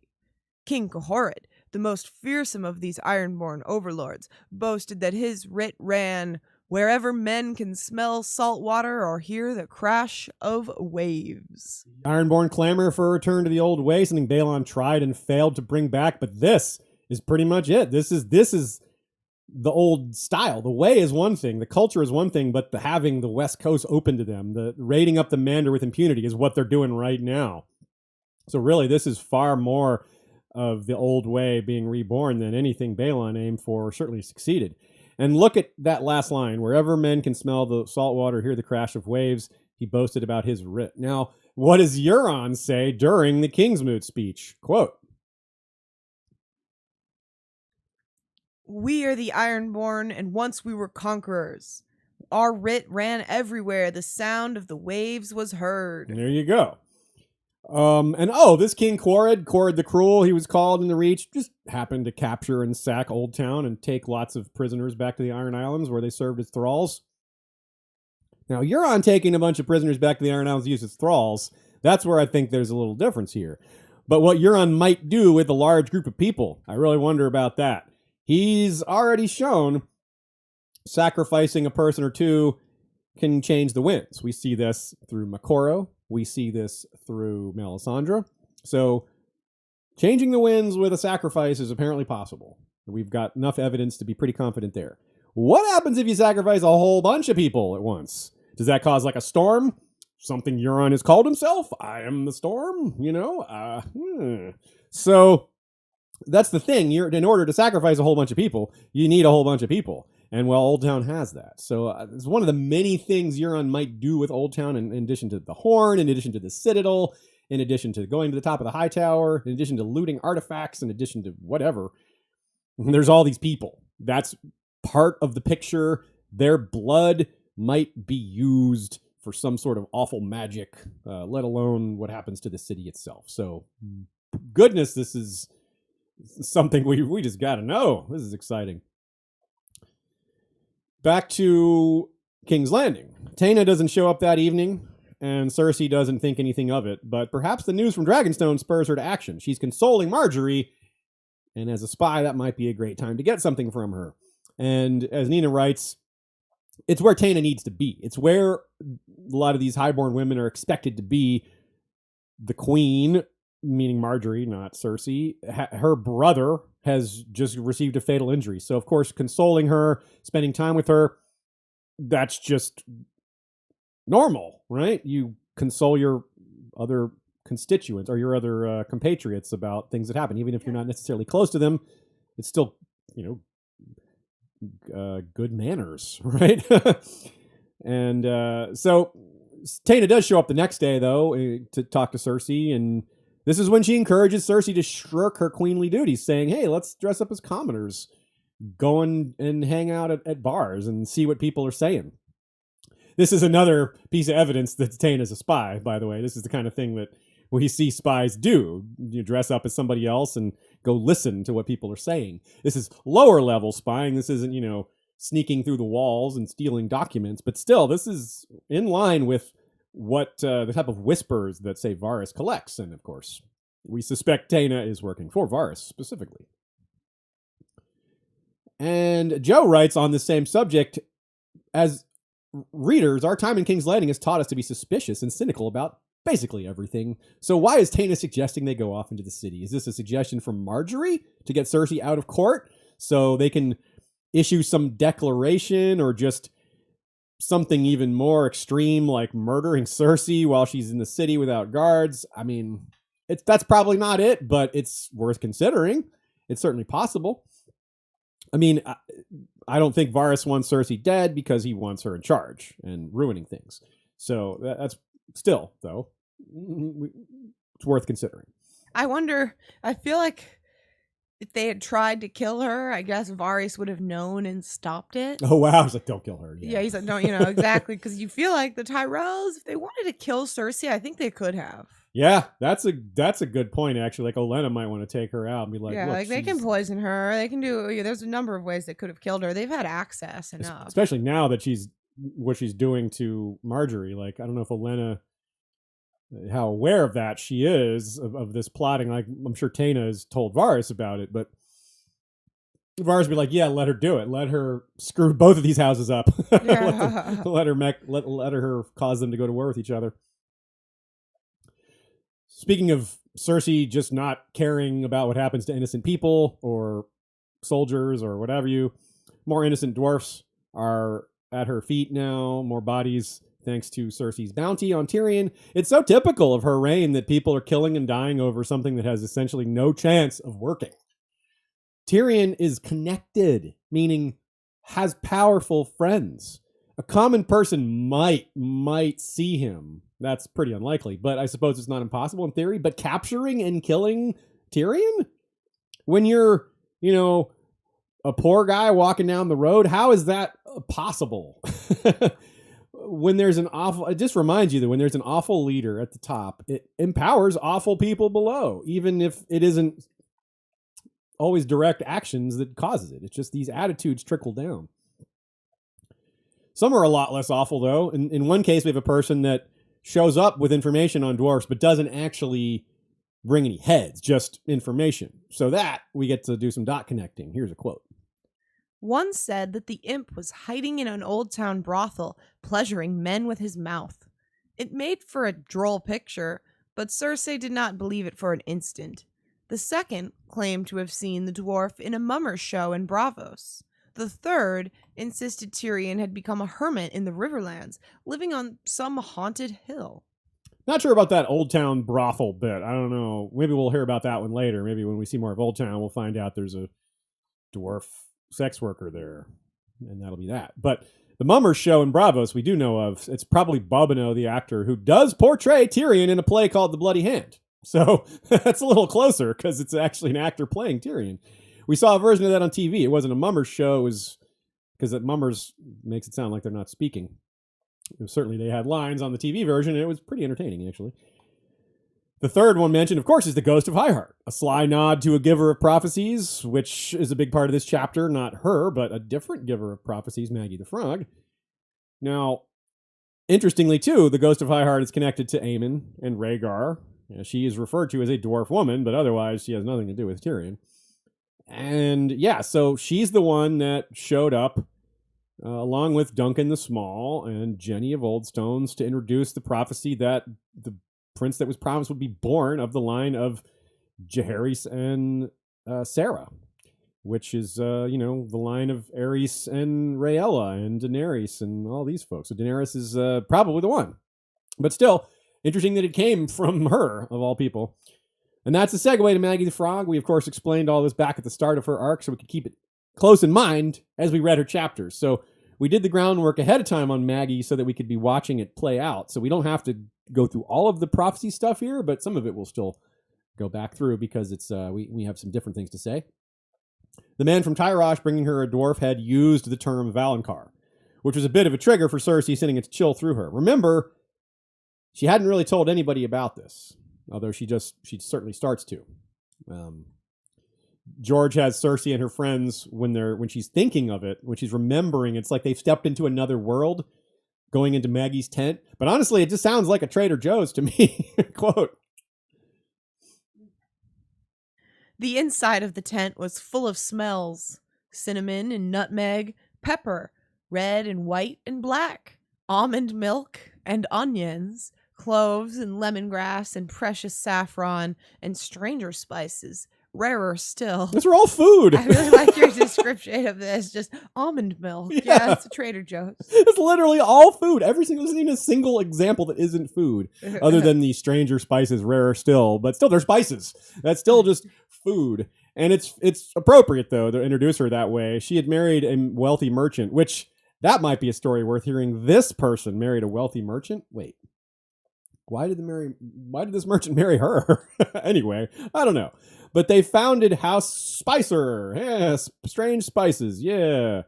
And they were raised to the nobility by Tywin's father. Tytos was an easy man to convince and cajole, but that's another thing I wonder about. What did they do to convince him that was the right thing, or did they bribe him? I'm picturing, by the way, she married the merchant. She was just like, if you marry me, you're going to become a lord in your own right. And then it happened. That's a great point.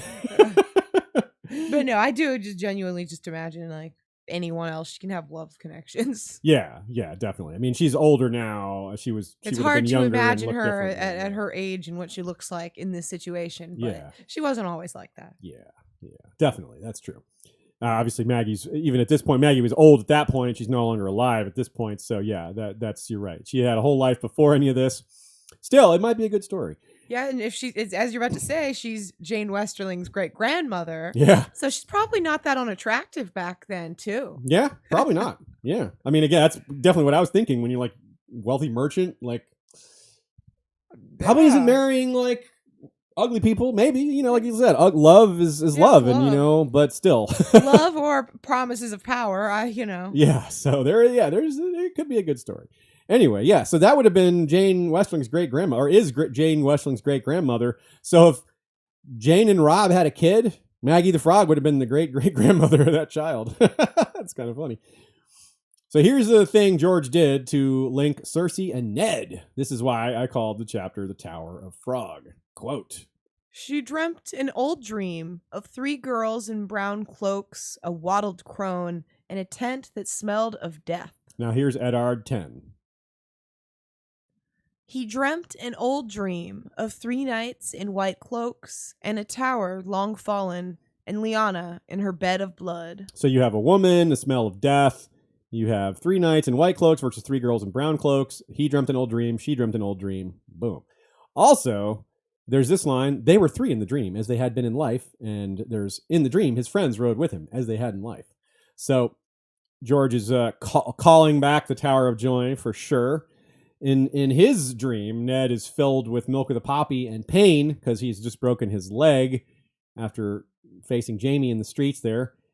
Cersei, on the other hand, has just tasted the salt of Marjorie's tears when delivering the news to Laura. So this is a very different trigger for these thoughts. We're going to have another dream with similar language when we get to Varamir's chapter. And maybe again sometime. Not yet, but maybe George will do this again in The Winds of Winter or The Dream of Spring. So we'll have something to keep an eye out for there. So she does finally bring up the prophecy to other people, meaning to people who are in a sense of getting help from it. She's already mentioned it to Taena. But Pycelle and Qyburn bringing up, this is another level. Whether she can change the result is what she wants to know. And, well, this theme comes up again, just as we expect the Archmaesters of the Citadel to be unhelpful, if not somewhat hostile or denigrating to prophecy, with, of course, a few exceptions like Marwyn and Aemon, etc. Well, Aemon's not an Archmaester, but still, same point. Here, it's similarly reflected, where Qyburn's like, is more engaging with the topic, where Pycelle is like, eh. And it's interesting that Cersei dismisses Pycelle's advice as useful, even though Pycelle is right. Should her morrow should have been foretold? Qyburn's like, should we know our future? And Cersei's like, well, that's not very helpful. And she's right. Like, that's not helpful. It's too late. Like, she already knows. But it is a good point. Maybe it would have been more tactful to say that some other time. But yes, I think Cersei would have to agree that knowing is not helping her life, making it any better, unless she can stop it, which he's still open to the possibility of, which Qyburn says, yes, you can do. You have to kill her. And of course, by her, he means Marjorie, but we're all very, very doubtful that it's a sure thing that Marjorie is the younger, more beautiful queen. And this is also an interesting route. Qyburn at first tries to discredit it. He's like, okay, well, first of all, let's just gently propose to Cersei that maybe this isn't something to worry about. But Cersei gives a pretty good breakdown and says, look, no, Maggy's predictions were too precise to be generic fortune teller con artistry. Right, that's certainly a thing. For example, the line, a younger, more beautiful queen will come to replace you. Well, yeah, duh. Of course. There's gonna be more queens in the future, and you're gonna get older, and eventually, but beauty is subjective, but still, the point is the same thing. There will be people who find this person more beautiful than you. But yeah, but of course that's gonna happen. There's always gonna be another queen who comes along, and some of them are gonna be beautiful, but they're all gonna be younger. But knowing that she's going to have 3 children and knowing that that Robert's going to have 16, that's awfully precise, and it seems to be completely accurate too. So, just as an example, Nina thinks the younger, more beautiful queen is going to be Arianne because she thinks Arianne's going to marry young Griff, and young Griff will be the one that pushes Cersei aside to cast the Lannisters out of power, so to speak. I do agree with that much. So that does fit. I still think it could be Daenerys that the prophecy is referring to, but I'm not like married to that. I think Arianne is a totally cromulent possibility. I just want to take a moment. This is a good time here for me to mention the people in the chat, like Dornish Dame and Noga F, were pointing out the ways that Cersei could have broke this prophecy. Like if she'd just taken Moon Tea to prevent and end any third pregnancy she could have ever had. Oh, wow. Or if she had just like made a point to try to have a 4th child. Oh, yeah. etc. You wonder if she just doesn't think she could have a 4th child because of it. But you got to think, like, she definitely could have kept herself from having a 3rd. She was worried about having a 4th too. Like she acted as if it was, she still like told Lancel not to, finish inside her and all that. So maybe she should have let him. Said, actually, I need a 4th kid. So here's another point about prophecy. This is directly from George and his thoughts on prophecy. This is pretty illuminating, actually. It gets us to maybe the way George approaches prophecy as a theme throughout the books.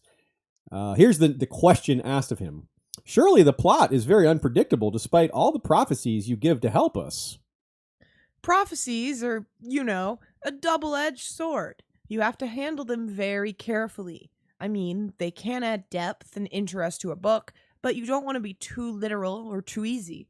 In the Wars of the Roses that you mentioned, there was one lord who had been prophesied that he would die beneath the walls of a certain castle, and he was superstitious at that sort of walls, so he never came anywhere near that castle. He stayed thousands of leagues away from that particular castle because of the prophecy. However, he was killed in the first battle of St. Paul de Vence, and when they found him dead, he was outside of an inn whose sign was the picture of that castle.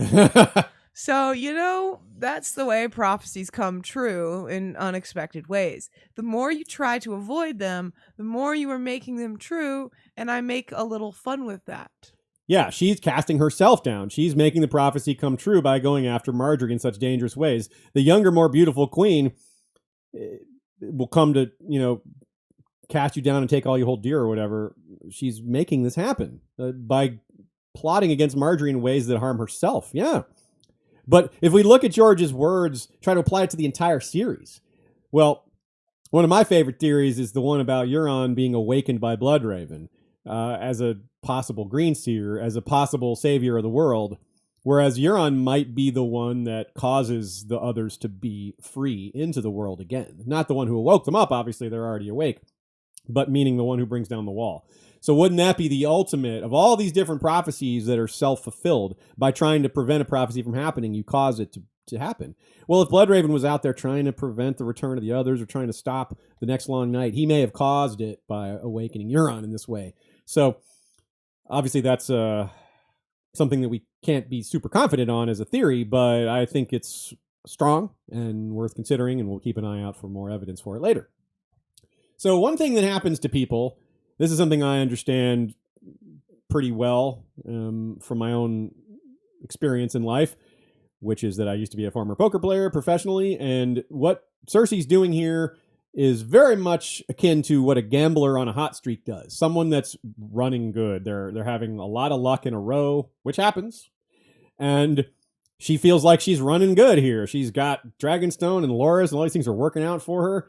And I feel like that's part of this high she's on that makes her think that she can go after Marjorie in this way with this whole Osney plan, which obviously, as we'll see in the next chapter, falls apart spectacularly. Not only is this a bad gamble, but the game is rigged, right? She's got informers like Taena working against her most likely. Certainly the Tyrells are cleverer than she's given them credit for.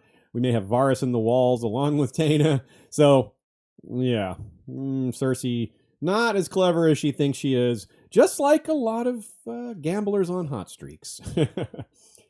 Interesting mention of the pyromancer asking for any eggs that they find at Dragonstone. An interesting consideration given Aemon's dreams just now. Although I'm not sure that's connected, it certainly does at least worth mentioning. Nina mentioned this is kind of funny that he requests these dragon eggs right after in the same chapter we're getting news that the Iron Bank is making moves. They're pulling loans. They're demanding repayment of loans given to allies of the crown because they're starting to work against the crown because Cersei's not paying them back. So it's starting slow, but ominously in terms of how that's going to escalate. Calling in all these loans, that's a big deal. Remember, this is another connection to Aerys, by the way. We went over this several chapters ago, but Cersei and the Iron Bank is very similar to Aerys and the Iron Bank, especially considering there was a fleet involved in both. He's spending money on a fleet instead of paying the Iron Bank back. So, but the funny part here is that the Iron Bank may still own the 3 dragon eggs Alyssa Farman traded for gold when she built the Sun Chaser. So that's pretty funny that we have this mention of the pyromancer wanting dragon eggs right next to the Iron Bank demanding repayment for gold when they also probably have dragon eggs. And of course, Cersei's again, as she thinks about how she's acting like her father and how her father would be proud, let's not miss that she does almost the same thing Tywin does with regards to Giles Rosby. In Tywin's case, it was Gregor Clegane, where he just yelled at Pycelle and is like, I don't care, save his life. I don't care how close to death he is. I demand that you save him.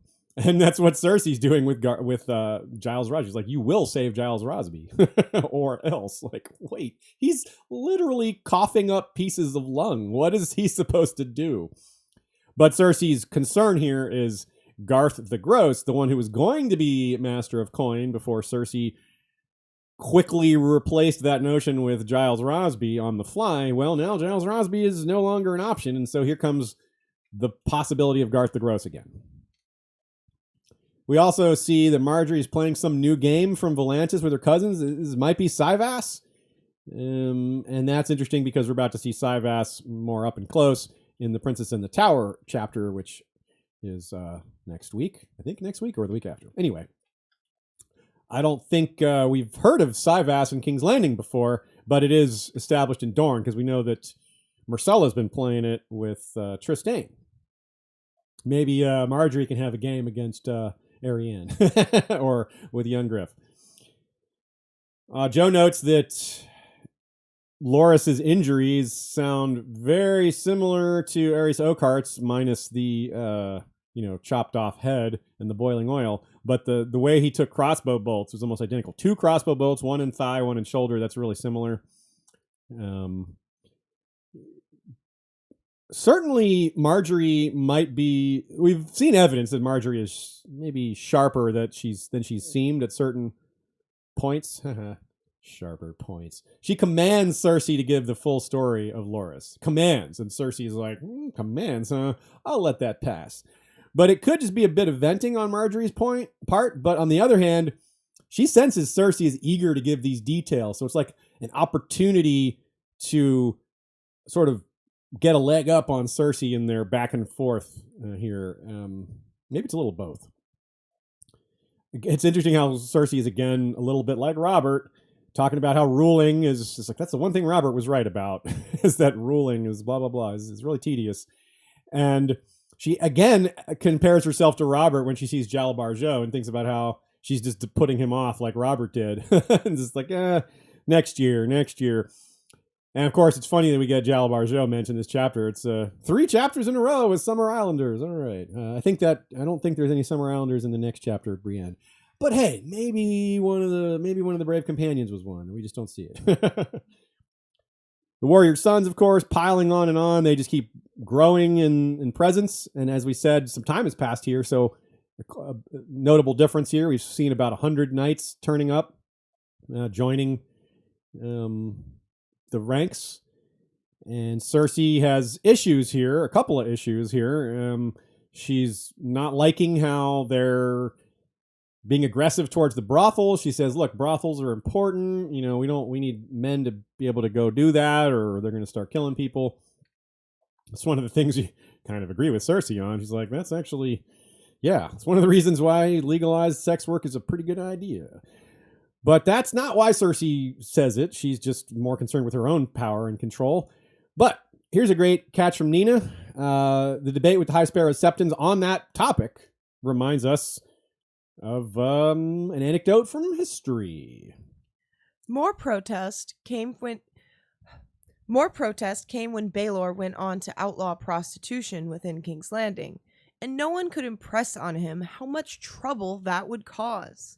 More than 1,000 whores and their children, it is said, were rounded up and put out of the city. The unrest that followed was something that King Baelor chose not to acknowledge, as he busied himself with his newest project, a great sept that would be built on top of Visenya's hill, a sept that he said he had seen in a vision. Man, Visenya probably would not have liked that sept. No. She would not. Insult. She would not, you're right. Maybe she'll be happy if it blows up. Her shade will be like, finally got rid of that abomination. Which, by the way, I didn't have any notes on that here, but the fact that Baelor saw it in a vision, you wonder that so many of the Targaryens see, like, their visions involve like things burning up and exploding or dying or whatever. There's so much of that. So it's sketchy whether the Baelor Sept will be blown up in the books in the same way it was in the show, but it might happen as part of something else. That's a really funny idea, just the idea of it getting blown up. And so Baelor saw a vision, but he just needed to see it like 2 seconds past where he saw it. He saw it right before. He saw the dream backwards. He saw it like it emerging from the ashes. Baelor was backwards about a lot of things, right? So anyway.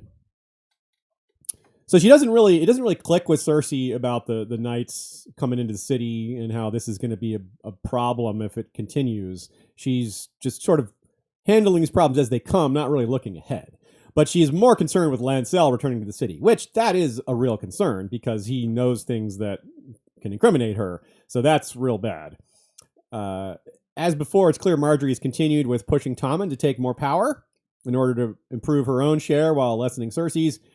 And that might be part of what happens here when Cersei is just openly talking about pulling Marjorie's tongue out and telling Tommen that there's better people than Loras and all this. He's just really Not very good mothering, to put it mildly. Nina writes, poor Tommen not only has his stand-in big brother, who is infinitely nicer to him than his actual older brother Joffrey, not only has he had these serious, possibly fatal injuries, but his mom is now casually talking about ripping out his wife's tongue.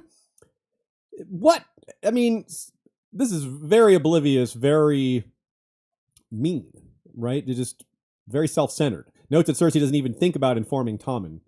She knows Tommen cares about Loras, and she knows Tommen cares about Marjorie, but she's willfully against that. She wants Tommen to not like them, but she goes about it all the wrong way here, by being mean, being callous in front of him in a way that he can understand very clearly.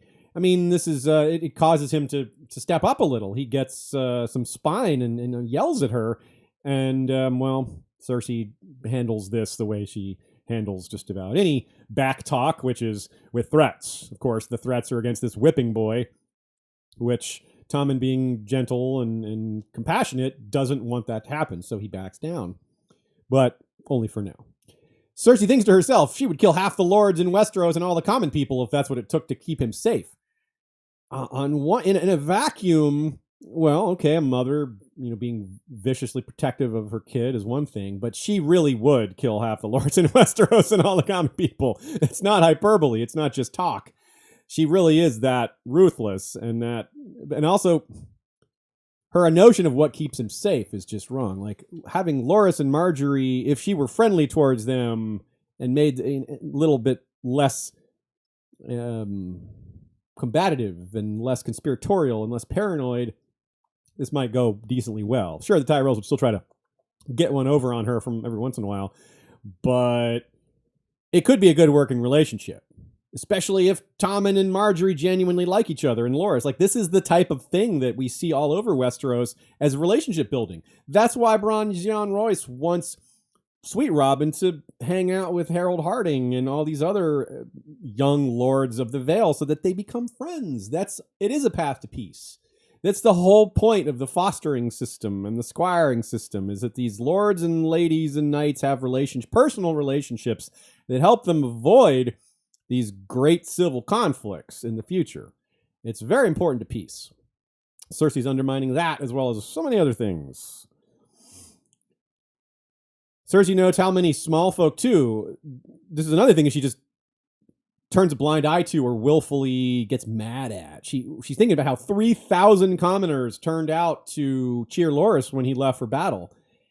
They're popular, and that's a bad thing for Cersei to go up against. Or she needs to be careful going up against popular people. All right, like when she has Marjorie arrested, it backfires a little bit, not entirely. Well, it does backfire a lot overall, but part of the backfiring is her popularity, and the commoners they're not happy with Marjorie's arrest. They like her. They like the Tyrells. They, food, spending time with them. They have a good reputation amongst the commoners, so it's tough to go up against that. So the other two girls in Cersei's dream, let's go back to Maggy the Frog for a second and talk about that. The only Farman we ever meet in the main series, and we don't actually ever meet her, which is a little funny to think about considering the Farmans are pretty big in Fire and Blood, but very little here. And interestingly, Cersei's actually kind of humble about Jane Farman. She says she was the wise one of the group who fled the tent and didn't have her fortune read. And it was like, yeah, that girl's got 12 kids. She's living on Fair Isle. Yeah, she was the smart one. Not often Cersei admits a mistake. It's actually kind of noteworthy that that piece of humility, even though it's internal, she would never share that with other people. But hey, it is there. And I wonder too if that's ominous as well for maybe Jane Farman won't have such a great life after all. Fair Isle has historically had lots of trouble with the Ironborn. They're perhaps lucky that Euron went for the shields and just skipped the West entirely. Still, and to me that suggests that maybe the West is part of his plans for another reason. Maybe we're going to see Euron and Cersei team up later. Who knows? Nina wants to remind us to be sure to know that Cersei definitely murdered Melara. She's the one who pushed her in the well. There's evidence in A Feast for Crows and A Dance with Dragons. There's some evidence here. Maggie specifically refers to Malar's death as she, that is Cersei herself. There's no one else in the room. She's speaking to Malara and says, your death is here. Can you smell her? Or she is here with you. Something like that. And it's not Maggie. Maggie does not kill Malara. Not that we know of. So I seriously doubt Maggie pushed her down in the well. So yeah, so Cersei did that almost certainly, 99.9%. And she did it in part to stop the prophecy from being spoken of. Remember, that was something she sort of believed, that if we don't speak of it, it won't come true. And, well, no better way to make sure she doesn't speak of it than to kill her. And then she's the only one that can speak of it. And if she keeps quiet, then hey, it's all there. But clearly that wasn't true. Clearly she's never spoken of it, and it's coming true anyway. Couple of small notes here. Red wine, before Loras shows up at Dragonstone to assault the castle, they were working on tunneling below the walls of Dragonstone. I'm curious about that. I didn't look it up, but I wonder if that's going to tie into tunneling and mining at Dragonstone with regards to obsidian later, or something else. I don't know. But mostly the possibility of obsidian. And I'm just curious about, in general, what's below Dragonstone tunnels and stuff like that. We've seen Stannis and Melisandre go into some of those places and wander about inside the hot places below the castle. It's very, very interesting and very below the radar. I wonder if Dany will go down there when she eventually takes the castle, assuming that's how it goes. Cersei mentions that Jaime was into dogs as a boy. When he was really young, all he cared about was knights and swords and dogs or something like that. And we don't really see that dog thing anymore. So I wonder, it's just a small character note that I had forgotten about or never taken note of before. I wonder if it's probably nothing, but it's rare that I see something that I'd never really thought about before. So I wanted to throw it out there. Archmaester Rennie says, quotes Cersei and says, they peck at you like a murder of crows. Again, in Cersei's chapter, we have a reference to the title of the book. So, but in both Euron's and Cersei's chapters, I think we've perhaps seen it the most, said out loud. Of course, we've seen Feast for Crows out in the world, especially in like Brienne's chapters, which we get to tour all the death and devastation. But it's more outright stated here. Josh Davis sends a super chat. Pear sticker, thanks for being you, and we appreciate you being you, Josh. Appreciate the love from down under. Bran Winslow says, can we give Moonboy his props, by the way, for coining the name High Sparrow? I had totally forgotten that. I had let that slip my mind, too. That is pretty cool. Moonboy doing his thing. That's a good nickname, the High Sparrow. I mean, they are the sparrows. The High Sparrow. It does fit very nicely. We needed Moonboy in the TV show. All right. Last but definitely not least, another really, really big chapter. Some people's favorite or most meaningful, impactful moment of the entire book. Here, Brienne 7. Devils at the Crossroads, aka the one with no chance, no choice. Could I have called this one the one where Biter gets cheeky? Yes. Should I have? It's up for debate.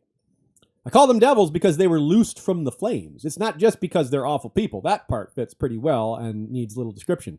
Of course, not literally loosed from the flames. Well, maybe literally loosed from the flames. Yeah, they were trapped in a burning cart with bars on it they couldn't get away from, and Arya tossed them an axe. Fittingly, Rourke dies here wielding an axe. Probably not the same axe, but that would be interesting. And I wonder if Arya is ever going to learn about any of this, about what happened to Rourke and Biter and the fact that Brienne killed them. If Arya and Brienne ever hang out, maybe that story comes up. I don't know. That'd be kind of cool. Though not her last chapter, that's the next Brienne chapter, Brienne 8. This is probably the climax of her feast arc, as really Brienne 8 sets up things going forward. This sort of ends her traipsing about the Riverlands looking for Sansa. She's going to be interrupted by more pressing matters going forward. Although I'm sure she still wants to find Sansa and Arya. She'll have Stoneheart to deal with. It's the ultimate for so many themes, this chapter is, that have been so prevalent throughout, not just her chapters, but particularly her chapters. Other chapters too, but knighthood, the protection of innocence, the protection of children, what to do in the face of evil even when there's overwhelming odds, good versus evil is so often the series delves into the concept of gray characters. Sometimes it's not so gray. I mean, that's life. Sometimes, most of the time, things are gray, but occasionally things are pretty black and white. Life is like that, right? Nothing is always the same. We really got it all here, all these themes, and that's part of why it is so climactic of a chapter. And here's the first line of this dramatic chapter. They came upon the first corpse a mile from the crossroads. We quickly learn that they're the men who raided salt pans, which is made very apparent by the salt stuffed in their mouths. It's a bit of a surprise, yet not a surprise, when we see who is among these raiders of salt pans. Brienne spied axes, arrows, several salmon, a pine tree, an oak leaf, beetles, bantams, a boar's head, half a dozen tridents.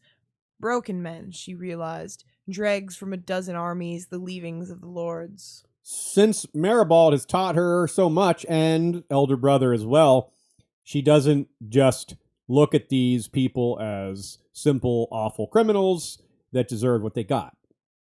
To be clear, she does think they deserve what they got. Even Maribald, who is a forgiving man, says, "May the Father judge them harshly." But we got Dustin or Serwyn or Birch with the axes. The arrows are House Sarsfield. The pine tree is House Mullen, as in Hal Mullen. The oak tree is House Oakhart. The beetles, House Betley. Bantams, House Swift. A boar's head, House Crakehall, most likely. There could be Vickery or even Hogg. And the tridents are either Manderley or Condon.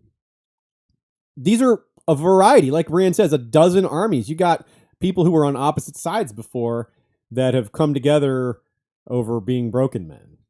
And you even have houses that are on the winning side. I mean, House Crakehall, that's a Lannister allied house. They're winners. Same with House Betley.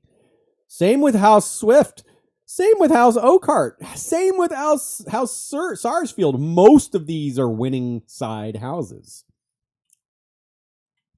The corpses are hard to tell apart. It's only this heraldry that helps. And here's the line about that. Quote.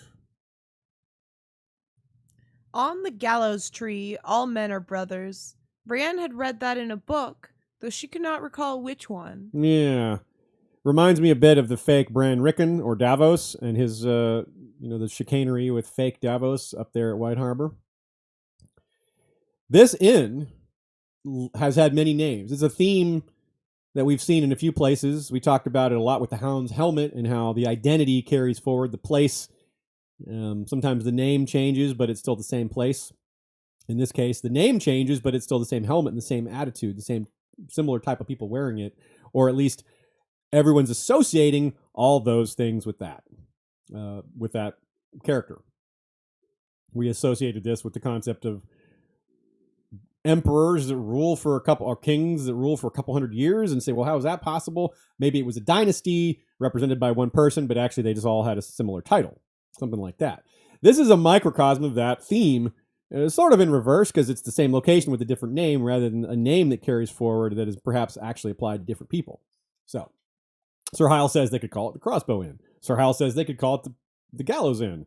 It's also been called the Crossroads Inn, which is what its name is now. But the River Inn was a name. The Old Inn was a name. The Clanking Dragon Inn was a name.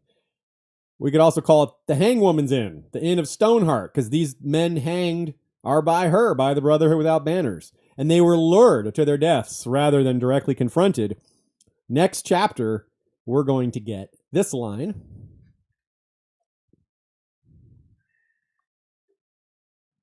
Guessed right don't mean so much as it used to, said the girl. Not since Milady come back from the wedding. Some of them swinging down by the river figured they was guests too. We figured different, said the Hound. They wanted beds. We gave them trees. That's, of course, Lem wearing the Hound's helmet. Hound number 3, I suppose. First Sandor, then Rorge, now Lem. So we saw a similar tactic used by the Brotherhood at a different inn back in, I think, Jaime's second ever chapter. Not this book, second ever, meaning back in A Storm of Sword. Maybe it was the third one, but whatever. Really early in Jaime's arc, Jaime, Brienne, and Clea stop at an inn, and they sniff it out that this is some sort of setup for an ambush. If they take the route suggested by the people there, they're going to go into an ambush. This inn even had a crossbow with a kid wielding a crossbow like this one does. Another key part of Brienne's arc, which often gets referenced, is to show the devastation of war, is witnessing the good that still exists in the world, to show that there are some seeds worth nurturing, that the world there is some hope, right? And this is perhaps the best example of that, as we finally discover Lady Stoneheart's Brotherhood does still have some interest in the protection of small folk. Yes, they've turned more towards vengeance and such, but it isn't purely a murderous rampage. They are still taking care of kids, sort of, and no one else is, for the most part, not on any large scale that we know of. And a lot of this is credited to Arya, right? Like Arya helped this setup with Gendry and Willow and getting them together and all that, and leading to this place. But this is also about Arya in another way. Just as Brienne learns that Arya had been with the Hound, so did the Brotherhood learn that Arya had been with the Hound. We hear that they have been hunting very intently for Roger's group for quite a while. Killing them makes sense for a number of reasons. Of course, you want to kill them. They're awful outlaws. They're the ones that did salt pans. But if they think he's really the Hound, Rorge, which they might, then they also want to track down Arya. There's at least two reasons to find this guy. So the search for Rorge would be desperate, knowing that he himself is desperate. In other words, the Brotherhood, Stoneheart, they know that this Rorge guy is a broken man, that he's desperate. There's people hunting for him. They need to get him before Rorge flees Westeros, or before, say, Randall Tarley catches him or someone else. Because if anyone else catches Rorge first, meaning the Hound, because they think it's the Hound, that someone else gets Arya too, or at least gets the information on Arya, or at least gets access to the person that can tell them where Arya is. So they really, that's part of why they're so desperate to catch Rorge. And, that's part of why Lem, who was supposed to be hanging out nearby, watching for this, that's part of why he was willing to leave, because he heard news of Rorge being elsewhere. Well, again, when I say Rorge, I mean the Hound. So they're operating on bad intel. The real Hound had Arya, and even that part's out of date. The real Hound doesn't have Arya, nor does he know where she went. So it may be this is part of why there's so many young girls here. They're just looking for Arya all over the Riverlands. All the Brotherhood have a standard order to bring any 10-year-old girl or anyone near that age you can find. Maybe they're just bringing all the young girls, because there's also boys here as well. Heil says a cacophony of youngsters. So again, this is pretty strong proof that the Brotherhood are doing good deeds. Even though their ideals have been corrupted somewhat, they're not nearly all the way gone. Sir Heil again just shows that he's a pretty crappy dude. He rolls his eyes at the thought of sympathy for these orphans. Then after that display of compassion, he thinks, now that I've buttered you up by showing you how little I care about children, I'm going to ask you to marry me so we can have kids. Smooth. Nina wrote almost half a page of things that Heil was crappy about here, joking about the killing people with the hanging, when the former owner was murdered by hanging. Like, he's joking about how this is the Gallows Inn, when the owners of the inn now, their family was hanged at this spot too. So that's not a very good joke. Laughing at just misfortune of children in bad ways, mocking Brienne about her gender. Just I don't need to go through them all, because I think you guys agree Heil isn't great. There's a lot of people worse than him, but I think some people may have gone too far with redeeming him. I don't think he deserves much at all. Even if he isn't so terrible, he's not good. So two of the girls may not have been brought here by the Brotherhood at all. Rather, like I said, it belonged to their family. Willow and Jane Heddle are relatives of that woman hanged by Tywin. Remember, Masha Heddle was the one who ran the inn when Catelyn arrested Tyrion, and Tywin, being Tywin, blamed Masha for that. That seems fair. Here is a quote. I never dreamed that keeping an inn could be so deadly dangerous. It is being common board that is dangerous when the great lords play their Game of Thrones. Ah, that seminal line again. What if you're looking for a line that defines the series? Well, you can't. No line defines this series, but this is a really good one. If you had to pick one, you could do a lot worse than that one. Maribald knows the history of this place as well. Not only does he know things like that, truths like that, here's what he knows about the inn. Quote. Later, it passed to a crippled knight named Long John Heddle, who took up ironworking when he grew too old to fight. He forged a new sign for the yard, a 3-headed dragon of black iron that he hung from a wooden post. The Heddle family also shows up in the Mystery Knight. Black Tom Heddle, who tried to help the rise of Daemon II Blackfyre, is a key participant. That connects nicely to the rest of the story of the inn. When the smith's son was an old man, a bastard son of the 4th Aegon rose up in rebellion against his true-born brother and took for his sigil a black dragon. These lands belonged to Lord Derry then, and his lordship was fiercely loyal to the king. The sight of the black iron dragon made him wroth, so he cut down the post, hacked the sign into pieces, and cast them into the river. One of the dragon's heads washed up on the Quiet Isle many years later, though by that time it was red with rust. So black dragons are Blackfyres, red dragons are Targaryens. So a metaphor for the black dragons fleeing across the sea after they lost the first rebellion is referenced here. The dragon being cast into the river. That's the same concept. You cast into the sea, fleeing across the sea, fleeing across the narrow sea, black dragon cast into the river. The armies of the Golden Company were almost literally washed up all over the Stormlands thanks to the storms, some of them far from their intended destinations. That has just happened, right? They've taken Griffin's Roost, they've taken Estermont and some other places.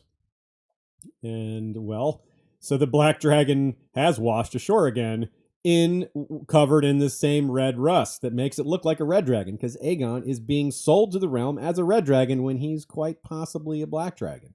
So the Golden Company was originally founded by Bittersteel, a relative of the Black Dragons, the main organizer of Black Dragon activities, you could say. And now the Golden Company flies the flag of the Red Dragon, represented here by this red rusted dragon washing up ashore again, as the sign washed up ashore on the Quiet Isle. The Golden Company's official motto is, "Our word is as good as gold," but they're better known for the motto, "Beneath the gold, the bitter steel." Here, beneath the rust, is the black iron. The rusted red dragon is not truly red, nor is young Griff a red dragon. Most likely a Blackfyre. Definitely not a Targaryen in my opinion. Probably a Blackfyre. The connection to Derry reminds us that we pointed out in Jaime's chapter that the Derrys may declare for the red dragons, which they'll think is Aegon. But maybe we'll switch to Dany if they learn the truth. I mean, Dany is the slayer of lies after all, so we'll see. And just as this gives us reason to think of young Griff, Aegon VI, Jon Connington, and all those guys, a far more explicit reference to a bastard son of a king comes a few paragraphs later, when Brienne thinks for just a moment that she's seen a ghost. Yeah, under the shadow of Rhaegar's son, who maybe isn't Rhaegar's son, probably isn't, Brienne realizes pretty quickly that Gendry is Robert's son. He says Robert almost ran him over with his horse. When we get the hint that, yeah, Robert wasn't... yeah. Brienne was curious if Gendry ever noticed the resemblance in himself to Robert, but Gendry doesn't seem to have at all, because by the time Gendry saw his father in person, not only was he, about to run over him with his horse, which doesn't exactly engender goodwill, but Robert's looks had changed a lot by that point. He had become overweight, his hair wasn't as black as it was, his eyes probably weren't as bright, things like that. Yeah. Years of hard drinking will do that to you. So Brienne seems to be realizing, as she's noticing that he's Robert's son, she immediately thinks of Joffrey and Tommen and Myrcella being bastards and is like, wait a minute, you're the son of King Robert, so... interrupt the lore.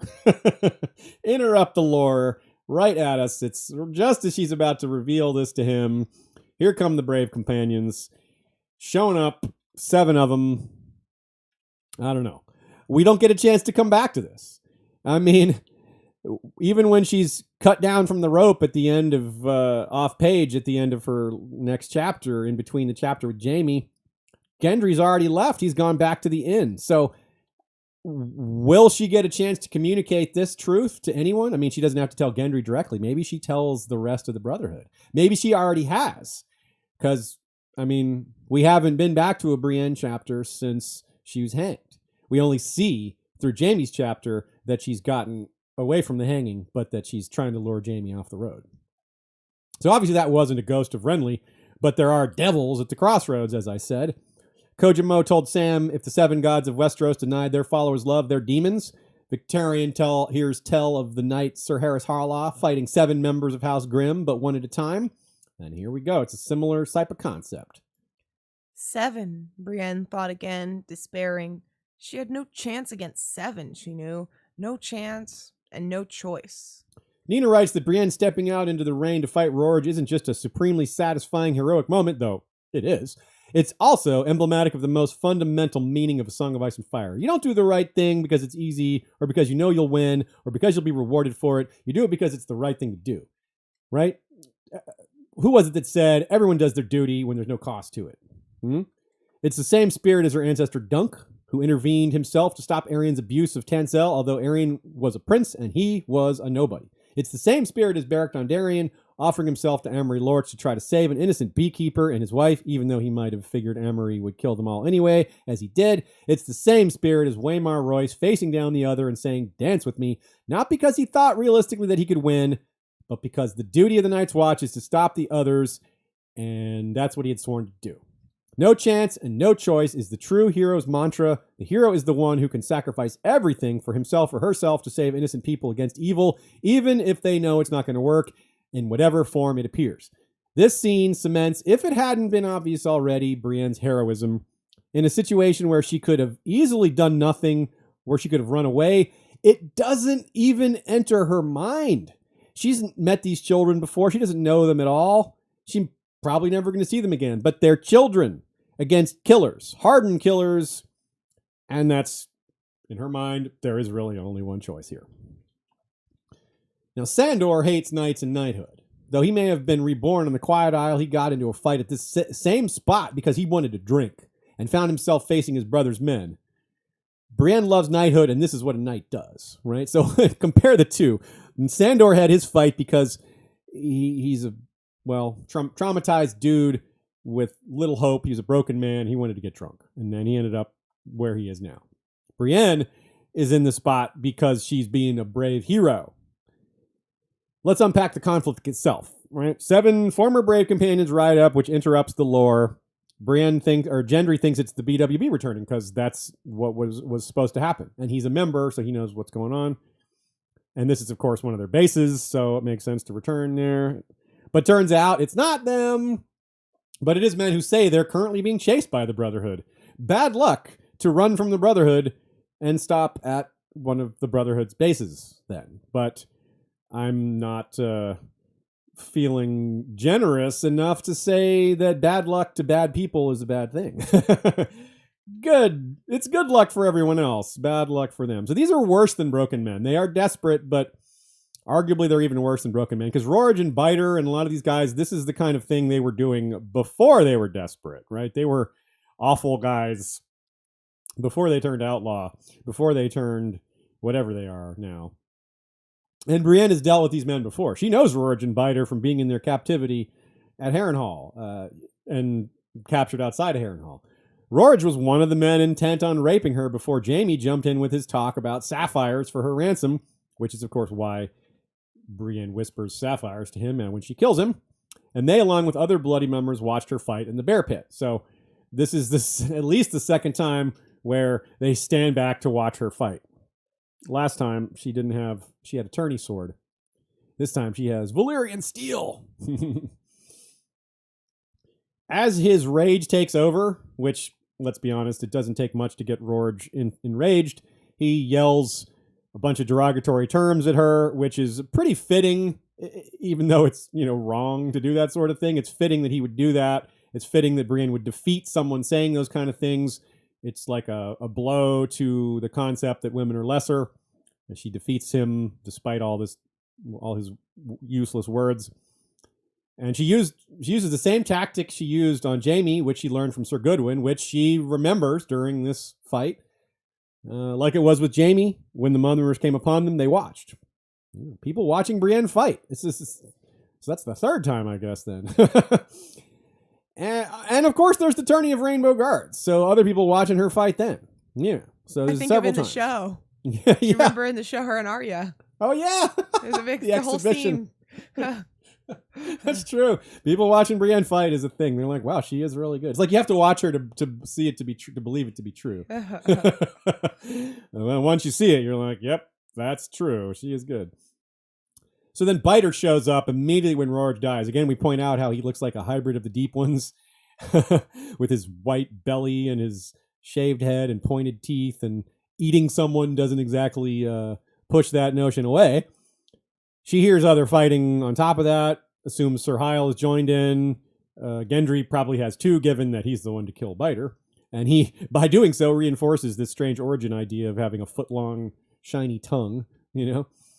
And that turns out to be a sword, not a tongue. It's probably the same sword he was just finishing up in there. He forges it, and then, honestly, that's about as fast as a new sword ever gets used, right? He's like... Like straight hot off the presses, this sword is like, wow, I'm gonna go use this immediately. I wonder if that's meant to be a little bit symbolic. Like, it's a little Azor Ahai-ish, right? He's like, I pull it from the flames, dip it in the water, then dip it in Biter's flesh. Hopefully, there's none of Biter's soul in that sword. Yikes. There's a lot we can take from this. The idea that there are some monsters, some evils that cannot be defeated, right? Of course, Biter was defeated, but the cultural significance of Biter being a thing, the reasons Biter exists are still there. The world can create more Biters the way it is right now. And Brienne was right, though. That's a thing that Joe thinks is at work here, that George is saying. No chance, she said. But you can't do it alone. It's again, George often reinforces this point that heroes cannot fight alone. They need help. The heroes must be supported. They can be the leaders, they can be the symbols, they can be the centerpiece, but they can't do it alone. And Gendry, luckily, she wasn't entirely alone. Gendry saves her. Biter, of course, does severe injury to her, breaking her arm and chewing on her face, a sentence I don't enjoy saying. The damage to her cheek serves to make her and the Hound even more alike, right? As if they didn't have enough in common already, messed up cheek, trauma, acting more like a knight than real knights, searching for Arya and Sansa, time on the Quiet Isle, confessing to Elder Brother, being extremely large. There's a lot of parallels between these two. And, well, another thing, though, is Book Brienne looks even less like Gwendolyn Christie than she ever did. But hey. That's not a big deal. Willow, let's shout out Willow real quick. Even younger than Arya, but also forced to grow up really beyond her age, and has done so. Very much a leader amongst these children. Also willing to face down these outlaws with a crossbow that Joe points out might be heavier than she is, but she does it. So a little bit like Brienne too. Little Brienne, little Arya. Pretty cool. Glad to see she survives. Hopefully we see her again in good shape. She overrules Gendry. Gendry's like, no, I'm wary of these visitors. Get them out of here. But Willow's smarter about it. She said, look, it's a risk worth taking. They have food. I mean, food. And she points out that there's young mouths to feed. And some of these young mouths are holding crossbows. I mean, it's so sad, right? But they got to eat. And Brienne also, when at the beginning of the chapter, she's thinking about what to do now. She's like, where do I go? She's got no idea where to look for Sansa and Arya, and she considers going south. She even considers taking Elder Brother's advice and going back home, but she just can't do it. She has to continue with her quest. It's too important to her. It matters to her more than seeing her father. Even though that's a major pull, this is a bigger pull. As for Gendry, His mood is hardly surprising. His bitterness isn't surprising. He probably doesn't love guarding the kids. He doesn't seem to embrace that, although he certainly does his job. He does probably like having his forge. That's probably something good for him. It might be his happy place, at least his place where he's less upset. It's just maybe similar to Arya walking around town with her cart. It's therapeutic a bit. Gendry maybe has that same bit of self-therapy by hammering away on a sword. He might be upset about the loss of Arya still. We don't know how well he gets on with Lady Stoneheart. I mean, he seemed to respect Beric, but he's still committed to R'hllor, at least. I mean, he made a commitment, and I really wonder about his future. We have some hope that he'll come out of all this well, but the difference between books and show is pretty big with this plot, not just in general, but in this plot specifically. So I wonder about Gendry, but hopefully we get more of him in the Winds of Winter, and it's happy, or at least not bad. What else here? A little bit of symbolism with the hanged men as well that Nina points out that I didn't catch. The limb of a dead tree whose blackened trunk still bore the scars of the lightning that had killed it. That is a reference to Beric Dondarrion's sigil, which is a lightning bolt, and because Beric was the one leading these men until recently. Now that Stoneheart has taken over, you have the hanged men, which is really kind of her sigil of sorts. It's not really her sigil, but that is her sort of adopted concept. They call her the hangwoman, all that. So it fits pretty darn well. It's got both of them here. Beric has been struck down for good, but the mission of the Brotherhood is a little more violent now.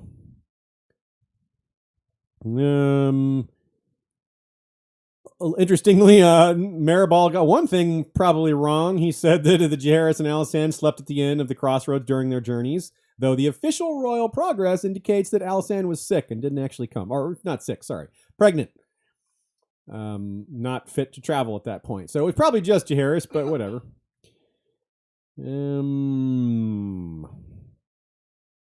All right, let's talk about a couple quick takes from you guys, and then we're done for the day. Okay, I wanted to mention this little discussion we had in the chat. Yeah. Where you were talking about the rusted red dragon. It made me think about just how, they all have dragon blood, especially we were talking about how even more in this episode about how everyone has dragon blood, I think. Yeah. In terms of talking about Rael and all that. But they all have dragon blood. And so I was just saying, I would love to see young Griff actually outed as a Blackfire and for Dany to still want him as her family. Oh, yeah. And she has so little family. And then so Brandon Winslow brought up like a quote. He's like, he's still blood of my blood. Yeah. Which I love that idea. And then Dornish Dame also chimed in saying him being accepted would echo Aegon III making Gaiman Palehair his friend. Plus, it would be great if Aegon is Sarah and Illyrio's son relationship, since Sarah worked in a pillow house and Gaiman Palehair grew up, in a brothel. That's a great catch. I considered the Aegon 3 Gaiman Palehair bit, but never the background of the brothel connection there. That's really neat. But I like that a lot. I could see that happening. I think that the Gaiman Palehair thing is going to get played out by Tommen. Yeah. I think Tommen will be Gaiman Palehair, who has pale hair even, and that the whole thing with Gaiman Palehair was that it wasn't his fault, that other people foisted him as a king when he was actually a bastard, and that's going to be hopefully Tommen's fate, because hopefully Tommen isn't killed when none of this is his fault. Of course, Gaiman Palehair ends up poisoned because he's a food taster, and that could happen with Tommen as well. But in any case, either way, I agree that this could still happen, even if it doesn't happen in the way Gaiman Palehair does. Daenerys not killing Aegon makes a lot of sense. I mean, there's a lot of ways it makes sense for them to fight and for things to get very bloody. Like you can say there's clues for a lot of it, but they could have a terrible Dance of the Dragons type fight and then still come to terms. Yeah, and I think that maybe it's more likely that Cersei takes King's Landing back after the fall of Aegon, maybe because he's outed as not really Rhaegar's son or something, which would, if he's no longer in power, there would be less reason for conflict between Dany and him if he's already not on the throne. Yeah, that's a good point. So so that would perhaps make an alliance between them more possible. Yeah, I just, Dany's so alone. She wants a family. Yeah, she does. She does. And and she has a couple of people out there. So That's a good point. Yeah, I could see that. It's a really good idea. Tree Girl points out that this is the second time Gendry saw Rorge threaten to rape a very young girl, because he was there when Rorge threatened to rape Arya too. So Gendry's really getting an education in how awful people are. Rorge is a bad lesson. Apparently, Rorge is all talk, no rape. I guess I don't know. No, he did. He raped a girl at Salt Pans at the very least. Yeah, well, I just mean about Willow and. Oh Arya. yeah, of course, yeah. And Brienne also thinks what hopefully isn't foreshadowing. She looks at the inn and says, and thinks about all the awful things that have happened over the years to the people there, and says, at least no one has burned it down. Well, hopefully it stays that way. But as we talked about with the Quiet Isle and the possibility of Euron getting a dragon and going all Aemond One Eye on the Riverlands, which is, if you forget, is what Aemond One Eye did was just fly around the Riverlands torching things. We brought that up as a possibility for Riverrun. We brought it up as a possibility for the Quiet Isle. And now here it is, a possibility for the inn at the Crossroads. Hopefully that doesn't happen, but I can't ignore the possible foreshadowing here. But maybe it's just another idle thought of, hopefully at least no one has burned it down. Last week, we covered 171 minutes, 21 seconds. This week, it's almost identical. 169.08. Only about 2 minutes difference. So far, we've covered 1,663 minutes of the 2,030 minutes. We are 81.9% of the way through. We have 2 parts left, 8 more chapters. As always, you could check the video length, compare it to the podcast length, see how much gets edited out. It's usually at least 5 minutes, sometimes as much as 25 minutes. Usually somewhere in between. Check out our website. I've been mentioning this off and on recently. Shea has done some great work over there. What I mean is she added all of the Valar Rereadis episodes in a sortable feature function. You can grab the book and the chapter you want specifically and go right to it. And there's links to both podcast and YouTube version. So, next time, we have Jamie 6, My Parlay with Blackfish, a.k.a. the one where the Brotherhood infiltrates Riverrun. Cersei 9, the gang throws a moon tea party, a.k.a. Orton, who's a hand. The Princess in the Tower, the one with vengeance, justice, fire, and blood, a.k.a. the Tower of Joyless. And finally, Elaine 2, Sweet Sleep for Sweet Robin, a.k.a. the gang meets Randa Royce. Oh, yeah. For once, I can't think of any of our scripted episodes that I mentioned in this one, but I probably did. We definitely talked about Summerhall. That always comes up. Yeah, I think, Summerhall, Dreams and Dreamers is Yeah, a little Dreams and bit Dreamers action, relevant. And the Mercy chapter. Oh, the Mercy chapter. Yes, good call. And of course, our Faceless Man Iron Bank coverage is probably relevant still, as well as maybe probably some of the Euron stuff. Anyway, thanks to all of y'all who came and watched live. Thanks to those of you who watched afterwards or listened afterwards. We certainly do appreciate your fandom and being part of our community. Thanks to Ashea the Kraken for managing so many things at once with all those various arms. Thanks to Joe Buckley and Nina Friel for their invaluable contributions to this and every episode in Valar Rereadis. Thanks to our awesome History of Westeros mods over there in our Facebook group for posting every chapter with artwork and discussion points. Thanks as well to our other discussion groups, Flick, and all y'all who provide such great takes over on Discord as well.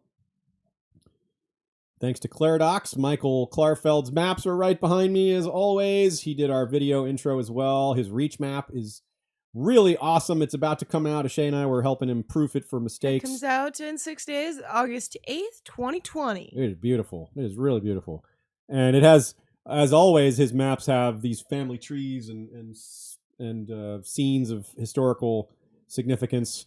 Yeah. And there are a lot of, as it's not uncommon, but the Reach families are a bit bigger. I think there's more characters on this one than there are. Yeah, there are, especially because he did all the children of Garth Greenhand, So that of which means, I am one. yeah. So that means there's a lot of recognizable fandom faces because Michael mostly takes people from our community to use as models for these maps. So again, Yes. if you want to be a model for one of the maps, because there's more to come, join our Facebook group and you can ask around and we'll get you set up. You can join our Facebook group and we'll point you in the right direction. Michael has a group of his own called Model Earth where you can submit pictures and whatnot. Absolutely.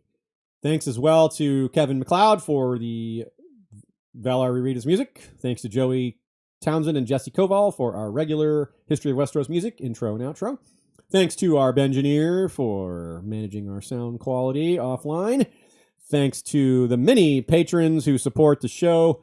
You guys have been stalwart. Here we are in between show with the book, who knows how far away, and you guys are humming along right with us, and we love it. This is such a great community. We're so lucky to be a part of it and to be doing this, to be making episodes every week. And yep, I will never be able to express my full gratitude for that, but I'll try. Go check out Here Be Dragons. Our good friends over there, Steven Stark leading the way, are having another good discussion. Today it's started. And today it's about the Clone Wars Season 2. Very cool. Well, we'll have to stay away from that because we have just finished Season 1. Did we start Season 2 yet? Yeah. We did. Okay, so we're just into Season 2. Either way, have fun with that. If you're into Clone Wars, they always have good discussions. Head on over. If not, well, we'll see you all next week for more Valar Rereadis.